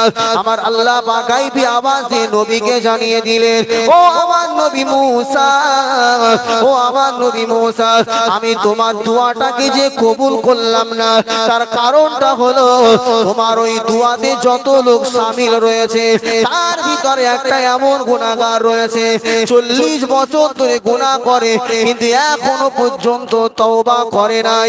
ওই গুনাহগারের কারণে আমি আল্লাহ তোমাদের সকলের দোয়াটা ফিরিয়ে দিই। এ নওজোয়ান তরুণেরা, আল্লাহর নবী হযরত মুসা বড় রাগী নবী ছিলেন, রাগান্বিত হয়ে বললেন, কে আছো সেই গুনাহগার, আমার এই দুয়ার মজলিস থেকে বার হয়ে যাও। কে আছো গুনাহগার, আমার এই মজলিস থেকে বার হয়ে যাও। আল্লাহর নবী মুসা আলাইহিস সালাতু ওয়াস সালামের এই কথাটা শুনে ওই গুনাহগার তো বুঝে গেল আমি সেই পাপী, আমি সেই গুনাহগার। নওজওয়ান তরুণেরা, আল্লাহ পাকের ওই গুনাহগার বান্দা এবার আল্লাহর কাছে চুপি চুপি তওবা করলেন, ভুল স্বীকার করলেন। ও রব্বুল আলামিন আল্লাহ পাক, ও রব্বুল আলামিন আল্লাহ পাক, আমি সেই গুনাহগার, আমি সেই পাপী। আল্লাহ তুমি তো সবার গুনাহ মাফ করবে ওয়াদা করেছো। আল্লাহ আমি ভুল করেছি, অন্যায় করেছি। আল্লাহ সবার মাঝে যদি আমি বার হয়ে যাই, সবাই তো আমাকে চিনে ফেলবে, সবাই তো আমাকে দেখে বুঝতে পেরে যাবে। আল্লাহ আমি কথা দিলাম, আজ থেকে সমস্ত গুনাহ আমি ছেড়ে দিলাম। আমার আল্লাহ এই তওবাটা কবুল করে নিয়ে সাথে সাথে মুসা নবীর উম্মতের উপরে পানি বর্ষণ করলেন। আরো জোরে বলুন সুবহানাল্লাহ। আল্লাহ পাকের নবী হযরতে মুসা আলাইহিস সালাতু ওয়াস সালাম আল্লাহকে আবার জানালেন, ও রব্বুল আলামিন আল্লাহ পাক, ও রব্বুল আলামিন আল্লাহ পাক, আপনি তো বলেছেন আমার এই দোয়াতে একজন গুনাহগার আছে, তাহলে কেউ তো বার হলো না, পানি হলো কিভাবে? আমার আল্লাহ বলল, হে নবী মুসা, যার কারণে আমি আল্লাহ পানি বন্ধ রেখে দিয়েছিলাম, আবার তার ওসিলা করে আমি আল্লাহ পানি দিয়ে দিলাম। নারায়ে তাকবীর। ছিল গুনাহগার, হয়ে গেল আল্লাহ ওয়ালা। জোরে বলুন সুবহানাল্লাহ। আল্লাহর নবী বলছেন, আল্লাহ যার কারণে পানি বন্ধ হয়ে গেল, আবার তার কারণে পানি হলো, আমাকে একবার দেখাও ওই লোকটা। আল্লাহ বলল, নেভার, হবে না। কেন? সে গুনাহগার ছিল, আমি তাকে হাইড করেছিলাম, কারোর কাছে তাকে প্রকাশ করিনি। এখন সে তওবা করে ভালো হয়ে গেছে, আল্লাহ ওয়ালা হয়ে গেছে, তাকে পুনরায় আমি মানুষের কাছে তার নামটা প্রকাশ করে দিয়ে তাকে আমি পুনরায় লজ্জিত করতে চাই না। একবার জোরে বলুন সুবহানাল্লাহ। ভাই আমার, আমরা কে কি গুনাহ করেছি না করেছি কম বেশি আমার আল্লাহ সব অবগত আছেন। এখন যদি আমার কপালে বা আমার ঘরের দরওয়াজায় লেখা উঠে যায় অমুক লোক এই কাজ করেছে, মুখ আর দেখানো যাবে? জোরে বলুন। মনে করেন কোন মানুষ আপনার জিনা ব্যভিচারী করে ঘর থেকে বার হয়েছে, আর কপালে লেখা উঠে গেছে জানি, মানে এটা হচ্ছে জিনাখোর। ভাই তার মুখটা কি করে সে আর দেখাবে মানুষের কাছে? কিন্তু আমার আল্লাহ এটা জোরে বলছেন না কেন প্রকাশ করে না কেন? আমার আল্লাহর নাম হচ্ছে সাত্তার, অর্থাৎ গোপনকারী। একবার জোরে বলুন সুবহানাল্লাহ। আল্লাহ মানুষের গুনাহ প্রকাশ করে না, বান্দা যদি চুপি চুপি ক্ষমা চাই আল্লাহ মাফ করে দেয়। এমন কি নবী বলেছেন, মান সাতারা মুসলিমান সাতারাল্লাহু ইয়াউমাল কিয়ামা, ও কামা ক্বালা আলাইহিস সালাতু ওয়াস সালাম। কেউ যদি কোন মুসলমানের দোষ ত্রুটি গোপন রেখে দেয়, আমার আল্লাহ কিয়ামতের দিবসে তার দোষ ত্রুটিটাও গোপনে রাখবেন। একবার জোরে বলুন সুবহানাল্লাহ। তাই কারুর নামে কোনো গোপন কথা জানলে হাইলাইট করতে নাই। আমরা জেনে শুনে তো কি করে ওকে পচানো যায়, কি করে সমাজ থেকে ওর নামটা পুছিয়ে দেওয়া যায়, শুধু এই সব ধান্দাই থাকি। মনে রাখবেন আপনার কথাও কিন্তু আমার আল্লাহ জানে। আল্লাহ যদি আপনার সব গুনার কথা প্রকাশ করে দেয়, মানুষের কাছে মুখ দেখাতে পারবেন না। তাই কারোর সম্পর্কে কোনো খারাপ কথা জানলে বলবেন না। আর দোয়া যখন চাইবেন অবশ্যই সবাই তাওবা ইস্তেগফার করে আল্লাহর কাছে দোয়া চাইবেন। আপনি এখন আছেন বড় গুনাহগার, তাওবা করার সাথে সাথে ইউবাদদিলুল্লাহ বাদদালা ইউবাদদিলু তাবদীলান, যার মানে হলো পরিবর্তন করে দেওয়া। 1 কোটি গুনাহ নিয়ে তওবা করেছেন, আল্লাহর কোরআনের ভাষায় ওই গুনাহগুলো সব সওয়াব হয়ে যাবে। জোরে বলুন সুবহান, আরো জোরে বলুন সুবহানাল্লাহ। তাহলে এত বড় অফার আল্লাহ আমাদের কাছে দিয়েছেন, আমরা কি সে আল্লাহর এই অফারটা নিতে পারবো না? অবশ্যই পারবো। ভাই আমার, যে যা গুনাহ করেছি আল্লাহর কাছে ইস্তেগফার তওবা করে আমরা ফিরে আসবো, আমার রব আমাকে আপনাকে ক্ষমা করবেন। জোরে বলুন সুবহান। দরুদ শরীফ আল্লাহ এসেছে কোথায় আছে? ওয়ালা আলি, ভক্তদের টাইম জ্ঞান থাকার অনেক দরকার। মাওলানা মুহাম্মদ দুরূদ শরীফ আল্লাহুম্মা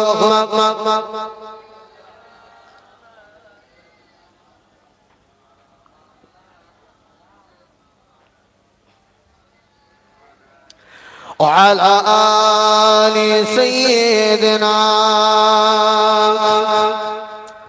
مولانا محمد باطل نے جب جب بدلے ہیں تیور آیا ہے تب تب میرے زباں پر نعرہ تکبیر اللہ اکبر نعرہ تکبیر اللہ اکبر একটু জোরে বলুন নারায়ে তাকবীর একটু মন খুলে হবে না নারায়ে তাকবীর বাতিল ने जब जब बदले के तेवर आया है तब तब मेरे जुबां पर बोलो नाराए तकबीर जोरे बोलून नाराए तकबीर अल्लाहु अकबर नाराए तकबीर अल्लाहु अकबर नाराए तकबीर अल्लाहु अकबर नाराए तकबीर अल्लाहु अकबर प्यारे नबी ने जीना सिखाया बाखुदा इंसान हमको बनाया प्यारे नबी ने जीना सिखाया बाखुदा इंसान हमको बनाया पहनाया पहनाया अखलाक ईमान का जेवर नाराए तकबीर अल्लाहु अकबर नाराए तकबीर अल्लाहु अकबर नाराए तकबीर अल्लाहु अकबर खुद भी जिलो जी ने दो सभी को ईज़ा ना पहुँचाओ खुद से किसी को खुद भी जिलो जी ने दो सभी को ईज़ा ना पहुँचाओ खुद से किसी को इस्लाम का यही घर से मुनव्वर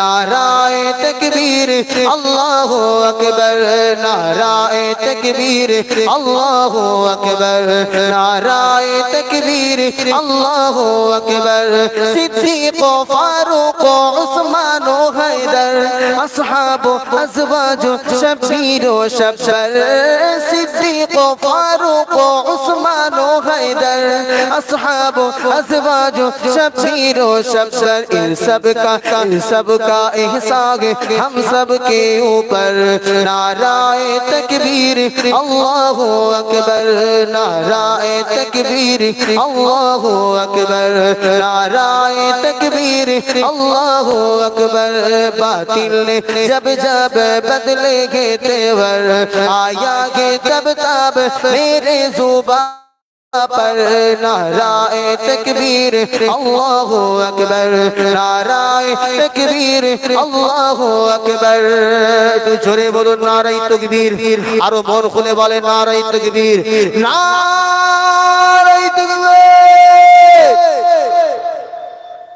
बाबाजी আমার হিসাব মতো আমার টাইম কি হয়ে গেছে ওভার আমার টাইম ছিল কটা পর্যন্ত 10টা 15 মিনিট ভাইজান হয়তো রাস্তায় কোনো সমস্যায় পড়েছে এটা হয়ে থাকে তো আর আমি যে আলোচনার টপিকটা নিয়ে আলোচনা করছিলাম শিরকের ব্যাপার আমার একটা টার্গেট ছিল যে 2 ঘন্টার ভিতরে আমার মোটামুটি শেষ করতে হবে এখন ভাইজান তো আসেনি তাহলে আমাকে আবার কি করতে হয় একটু আলোচনা তো করব অসুবিধা হচ্ছে হয়তো আপনাদের কার কার হচ্ছে একটু হাত দেখান হয় না তো ভাই হুজুর আসলেই আমি ছেড়ে দেব যেমন শিরকের ব্যাপারটা আমার জ্ঞানে ধরা পড়েছে আর একটা সমাজের ভিতরে এখনো পর্যন্ত চলছে যেটা এই আমাদের মতো কিছু মানুষ করছে এখনো পয়সা দিয়ে সেটা হচ্ছে এই নবিয়ানা স্টেজে মহিলাদের গজল নামে গজল এখনো মানুষ ভাড়া করে চলছে না চলে না হ্যাঁ হু দেন আপনাদের ভাঙড় এলাকা হাওড়া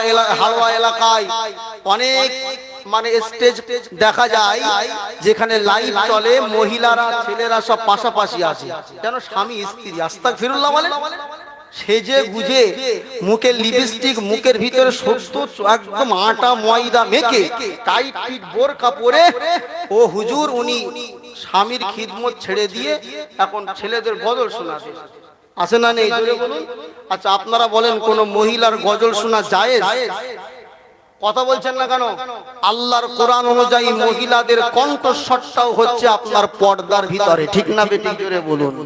আল্লাহ পাক কোরআনে বলেছেন অকরনা ফি বুয়ুতিকুন্না ওয়ালা তাবাররাজনা তাবাররুজাল জাহিলিয়াতিল উলা। আল্লাহ পাক বললেন হে নবী পত্নী, হে নবী স্ত্রীগণ শোনো, আইয়ামে জাহিলিয়াতের মহিলাদের মতো রূপ সৌন্দর্যের বহির্প্রকাশ ঘটিয়ে বাইরে বার হয় না। হে নওজওয়ানেরা, কোন পুরুষের সঙ্গে মৃদু স্বরে মিষ্টি স্বরে কথা বলাটাও মহিলাদের নিষেধ আছে। যদি কথা বলতে হয় কঠোর মিজাজ নিয়ে বলতে হবে, সে যেন আপনার প্রতি দুর্বল না হয়ে পড়ে। মিষ্টি স্বরে কথা বলা যেখানে কোরআনে নিষেধ, আর এই হুজুর উনি স্টেজে মাইক নিয়ে গাইছে জান্নাতি হতে চাও যদি ওগো নারী, পর্দা পুশিদা হও ওগো মা জননী। মায়েদের নসিহত করছে কে? ওই মেয়েটা। জান্নাতি হতে চাও যদি ওগো নারী, পর্দা পুশিদা হও ওগো মা জননী। শোনো না শোনো না ওগো মা বোনেরা, শোনো না শোনো না ওগো মা বোনেরা, কেমন ছিল মা ফাতেমা জননী। কথাটা কিন্তু খুব ভালোই বলেছে, ঠিক না বেঠিক? ও হুজুর, তুমি যে নসিহতটা করছো মা জননী ফাতেমা কেমন ছিল, ওনার ইন্তেকালের পরে ওনার চেহারার মাপটা কোন সাহাবী দেখতে পায়নি, একবার জোরে বলবেন না সুবহান। আর তুমি যা টাইট ফিট বোরকা পরে স্টেজে এসেছো, তোমার তো শরীরের সেরা উপসেরা মেপে নেওয়া যাচ্ছে, ঠিক না বেঠিক? হারাম, পাক্কা হারাম। এ তো জাহান্নামায় যাবেই যাবে, আল্লাহর কসমের বাপ মাও যাবে। আদাইয়ুস লা ইয়াদখুলুল জান্নাতা, নবী বলেছেন কোন দাইয়ুস জান্নাতে যাবে না। এই যে মহিলাটা সাবালিকা মহিলা, যার পর্দা করে ঘরের ভিতরে থাকবার দরকার ছিল, এই পর্দা থেকে বার হয়ে মানুষকে নসিহত করতে, গজল করছে, মহিলাদের সতর্ক করছে, অথচ নিজেরই পর্দা ঠিক নাই। এদেরকে যারা ভাড়া করবে ওরাও সব ওর সাথে সাথে কোথায় যাবে? কথা বলছেন না কেন? আমি এদের বিরুদ্ধে একটা কলি লিখেছি, বলবো? কথা বলছেন না কেন? আমার গাড়ি কিন্তু বাইরে আছে, আবার চাকা টাকা পাংচার হয়ে যাবে না তো? জান্নাতি হতে চাও যদি ওগো নারী, গজল বলা ছেড়ে দিয়ে থাকো তুমি বাড়ি। কথাটা কি ঠিক আছে? যদি ঠিক থাকে একটু তাকবীর দেন না, নারায়ে তাকবীর। আরো জোরে বলে নারায়ে তাকবীর। তাহলে গ্রামের ওই গজব শিল্পী আসবে না তো? আসুক, আসুক, আমি খারাপ বলছি না, আরো তো অনেক ভালো ভালো শিল্পী আছে, আছে না নেই? তারা ছেলেরা, তাদেরকে ভাড়া করেন। এসব মেয়ে শিল্পী মানে হুজুর ফাংশন দিতে পারি না, দুধের স্বাদ ঘোলে মিটিয়ে নি।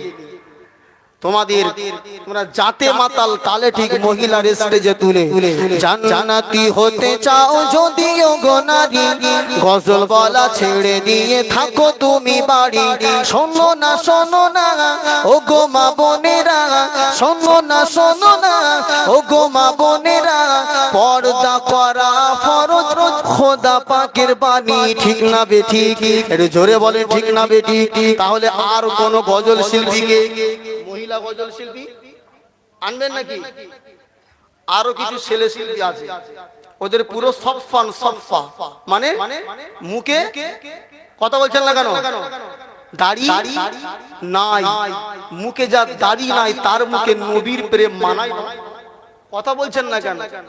গজলে বলছে পেলে দিদার একটিবার তোমাকে খোদার কসম, কলিজার খুন দিয়ে তখন ধোয়াবো তোমার কদম।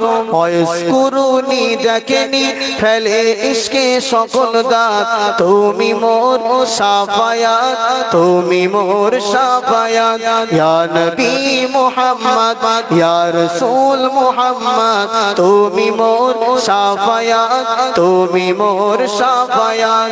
বলে ইয়া রাসূল, তোমার যদি পাই কলিজার রক্ত দিয়ে তোমার পা ধোয়াবো, তুমি পাক্কা চিটিংবাজ। কেন? তোমার বুকের রক্ত দিয়ে নবীর পা ধোয়াতে হবে না, বাপ মুখের দাড়িটা রাখো না নবীর জন্য। স্টেজে মাইক নিয়ে রাসূলুল্লাহর প্রেম মুখ থেকে বহির প্রকাশ করে, অথচ মুখের ভিতরে নবীর সুন্নাত নাই। মাজায় লাঠি মেরে মানে স্টেজ থেকে ফেলে দেবেন, সওয়াব হবে। তোর মুখে রাসূলুল্লাহর এইসব গজল মানাই না, ঠিক না বেটি? কথা বলছেন না কেন? কথার সঙ্গে ওর কাজের মিল আছে। আরে আমার মনে কি আছে না আছে না, আমার একটা অভ্যন্তরীণ মনের ব্যাপার। তো শরীরে তো দেখা যাচ্ছে ওর মুখে দাড়ি নাই, আর বলছে রাসূলুল্লাহকে পেলে আমি বুকের রক্ত দিয়ে পা ধোয়াবো। আপনার কি মনে হয় তোর এত কষ্ট করতে হবে না? তুই কষ্ট করে দাড়িটা ছেড়ে দে না। রাসূলুল্লাহ দাড়ি যদি তোর মুখে থাকে নাজাতে জারিয়া হয়ে যাবে। জোরে বলুন সুবহানাল্লাহ। এরকমও গজব শিল্পী আছে বাপ। আবার মাশাআল্লাহ অনেক ভালো ভালো শিল্পী আছে আমাদের সমাজে, যারা সুন্নতি লিবাসধারী, যারা রাসূলুল্লাহ সুন্নত মেনে স্টেজে গজল গায়। তাদের করুন, অসুবিধা নেই। গজল গজল তো খারাপ নয়। রাসূলুল্লাহর শানে আল্লাহ রাসূলের মানে সাহাবী হযরত হাসান বিন সাবিত তিনি রাসূলুল্লাহর শানে গজল গাইতেন। এটা খারাপ কাজ নয়, কিন্তু আসলে যারা এসে গাইছে বাবা তারা নামাজ কালামও পড়ে না, আবার তাদের ভিতরে রাসূলুল্লাহর তরিকা নাই। এরা এসে কি করছে? এইসব স্টেজগুলো পরিচালনা করছে। বাবা মার, আমি আপনাদেরকে সতর্ক করব, আপনারা জ্ঞানী গুণী মানুষ, আপনারা হচ্ছেন যথেষ্ট জ্ঞানী গুণী মানুষ, তাই ভালো মন্দ আপনারা যথেষ্ট বোঝেন। ভাই আমার আলোচনা আর লম্বা না, যে পর্যন্ত বলেছি ওখানেই শেষ। আমার রাকিবুল ভাই এসেছেন, আপনারা খুশি না বেজার? জোরে তাকবীর হবে, নারাই তাকবীর। আরো জোরে বলেন না, নারাই তাকবীর। জানাব ভাইজান হুজুর কেবলা, জোরে বলুন না, জানাব ভাইজান হুজুর কেবলা, নারাই তাকবীর। মাশাআল্লাহ এতক্ষণ যা হলো ভাই পান্তা বিরিয়ানি, এবারে মাশাআল্লাহ আলোচনা করবেন, আমার জন্য দোয়া করবেন, সকলে করবেন তো নাকি? আল্লাহ যেন কোরআনের জন্য আমার কণ্ঠকে কবুল করেন, আল্লাহ যেন হক কথাগুলো আল্লাহ যেন বজ্র কণ্ঠে আল্লাহ যেন সমাজের সমস্ত কুসংস্কারের বিরুদ্ধে আল্লাহ প্রতিবাদ করবার মতো ক্ষমতা আল্লাহ আমাকে দেন। সকলে বলি আল্লাহুম্মা আমিন। ওয়া আখিরু দাওয়ানা আলহামদুলিল্লাহি রাব্বিল আলামিন ওয়া মা আলাইনা ইল্লাল বালাগ। কেউ উঠাউঠি করবেন না, যদি 1 নম্বর 2 নম্বরে প্রয়োজন হয় যাবে। আমার ভাইজান এসেছেন, খুব সুন্দর আলোচনা করেন। যে যেখানে আছেন সকলে প্যান্ডেলে চলে আসেন। মুহাব্বতে দরুদ আল্লাহুম্মা সাল্লি আলা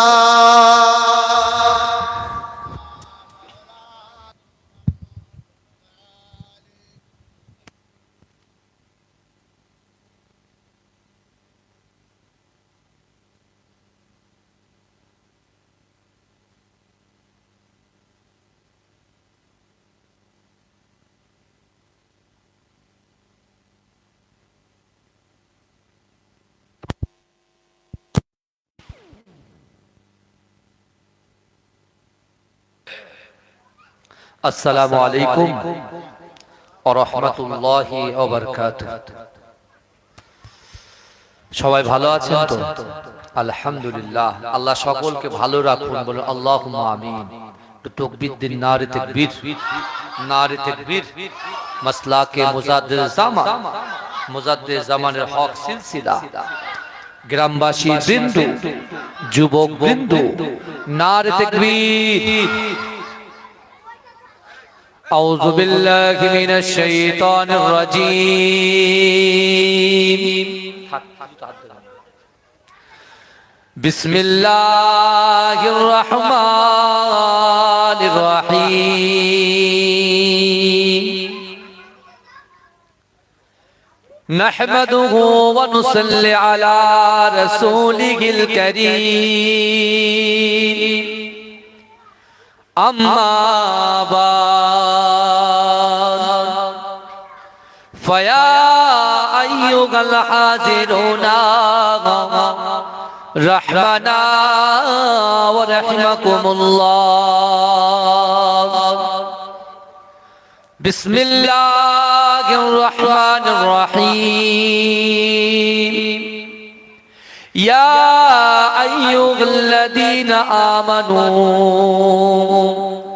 توبوا إلى الله توبة نصوحا. وقال رسول الله صلى الله عليه وسلم إن الصدق يهدي إلى البر وإن البر يهدي إلى الجنة. إن الله وملائكته يصلون على النبي ইয়া আইয়ুহাল্লাযীনা আমানু সাল্লু আলাইহি ওয়া সাল্লিমু তাসলিমা আল্লাহুম্মা সাল্লি আলা মহব্বতের সঙ্গে জোরে জোরে পড়ে আল্লাহুম্মা সাল্লি আলা